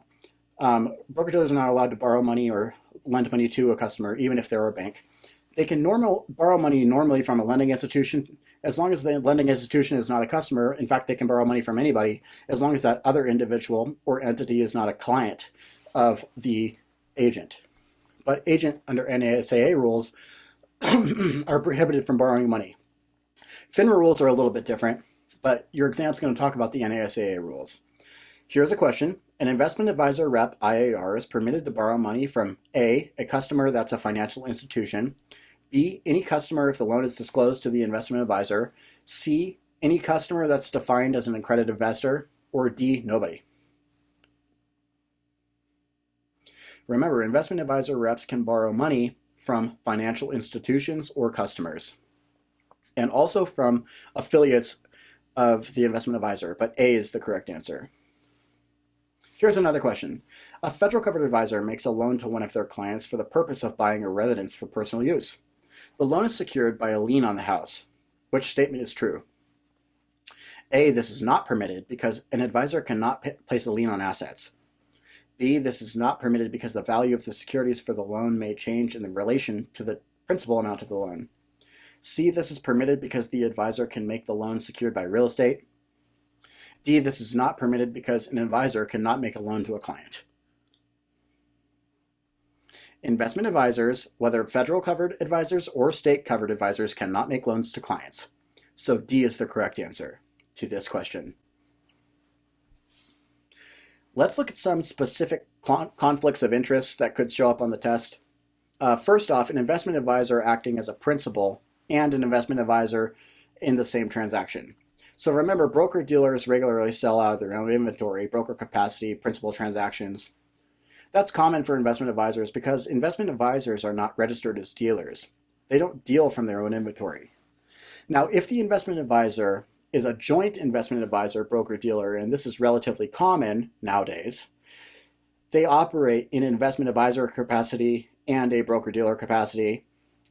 In that case, it is possible for the investment advisor to sell securities to one of their clients out of the firm's inventory, and that's what we're looking at here. They're acting as a principal. They're selling from their own inventory, and they're advising a client to buy that security. Now, in order to do this, they need to fully disclose their role in the transaction, describe any potential conflict of interest, and get the client's written consent in order to do so, no later than the date of the transaction is completed, which is trade settlement, T+2.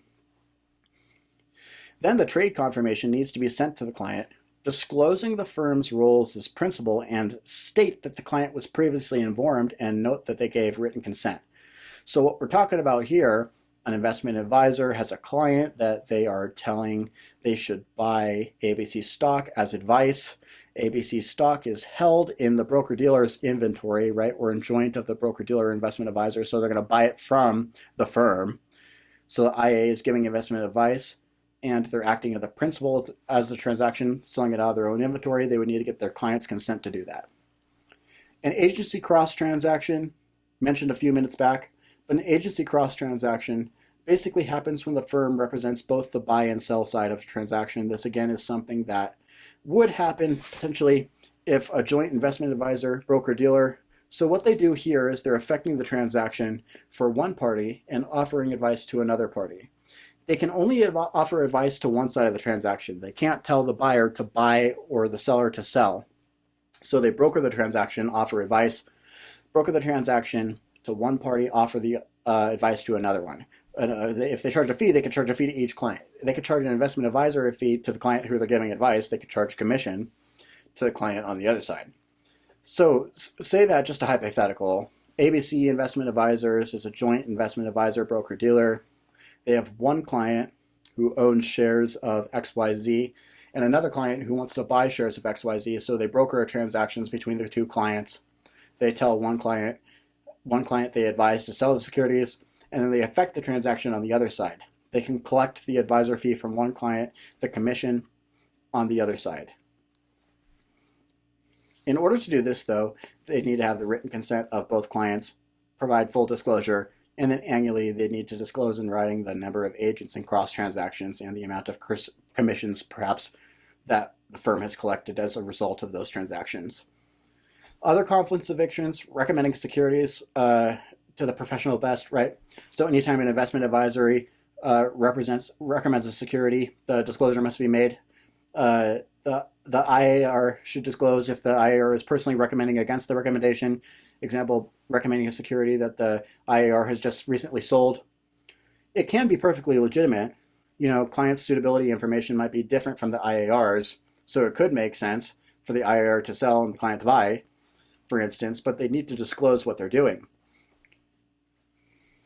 Other potential conflicts of interest, additional compensation for directed brokerage. These are soft dollar arrangements. The IA directs its trades to a broker-dealer. In turn, they receive soft dollar services that needs to be disclosed to the client. Soft dollars, 12b1 fees.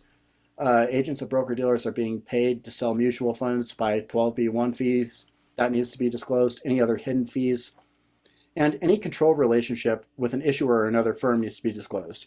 So you're recommending a client buy securities issued by a company that's under common control with your broker-dealer, that would need to be disclosed.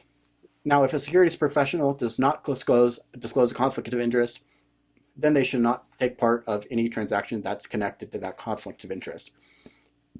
So remember, when it comes to the test, disclosure is always your friend. Any instances in which it seems like something should be disclosed to a client, it probably should be disclosed to the client. Let's look at a few conflict of interest questions.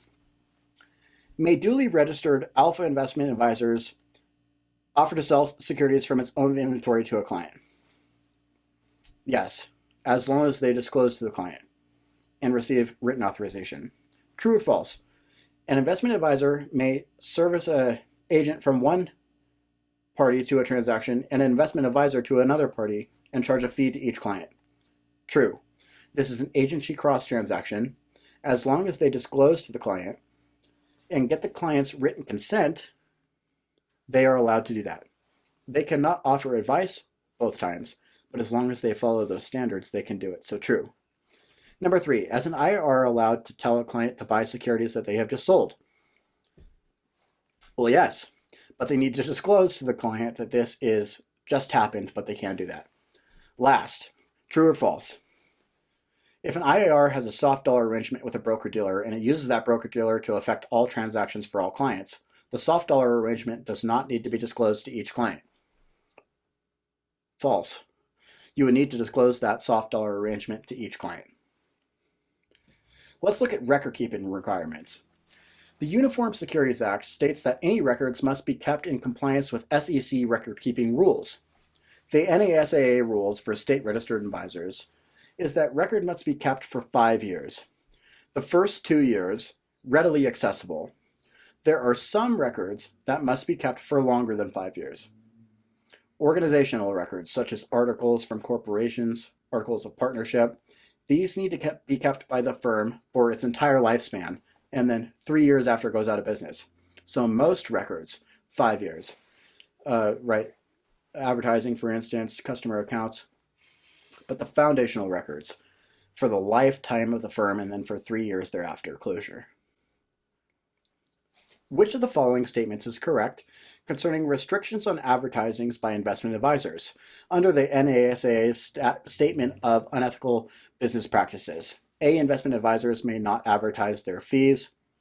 B, advertisements must be filed with the SEC before being used by an IA. C, testimonials from clients may not be used in advertisements. Or D, advertisements may not offer free report or analysis to prospective investors.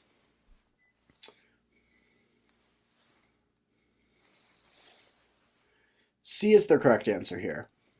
We're talking about, for investment advisors under NASAA rules, we're talking state-registered advisors. And for testimonials, they cannot be used in the advertisement of state-registered advisors or their registered representatives, IARs. Next question. An agent is conducting securities activities on the premises of a bank. Which statement is true? A, this is an unethical business practice. B, this is permitted if the agent discloses orally to the customer that the products offered are not bank products. They're not FDIC insured and may lose value. C, this is permitted if the agent discloses in writing to the customer that the products offered are not bank products, are not FDIC insured, and may lose value. Or D, this is permitted if the agent discloses both orally and in writing to the customer that the products offered are not bank products, not FDIC insured, and may lose value. The correct answer to this one is D. It's permitted if the agent discloses both orally and in writing. The products offered are not FDIC insured and may lose value. They're not bank products. Remember, you might want to get the customer's written acknowledgement of these as well. Well done. This has completed our masterclass for the Series 65. And really, if you're trying to prepare for the Series 63, this class that we just covered is an excellent resource. In fact, it'll over-prepare you for the 63 in most cases. You have done so well getting through this class. It's time now that you go over to millionairesintraining.com and do our final exams. Make sure you're taking at least finals 1 through 5 and have 80 or 90%ed each of our fixed final exams, and then go on to take the final exam, which randomizes the entire test from all of the above content we've gone over in all sections of the Series 65. Chapter 1, 2, 3, and 4, combining everything in a mixed variety of questions, so you'll never be asked the same exam twice, very similar to the functionality of the real test. Go over to millionairesintraining.com and take these free simulated exams and work hard at them so you could prep effectively to pass your Series 65 and corresponding exams. Well done, warrior. I'm Colin Kleck, and I'll see you in the next video.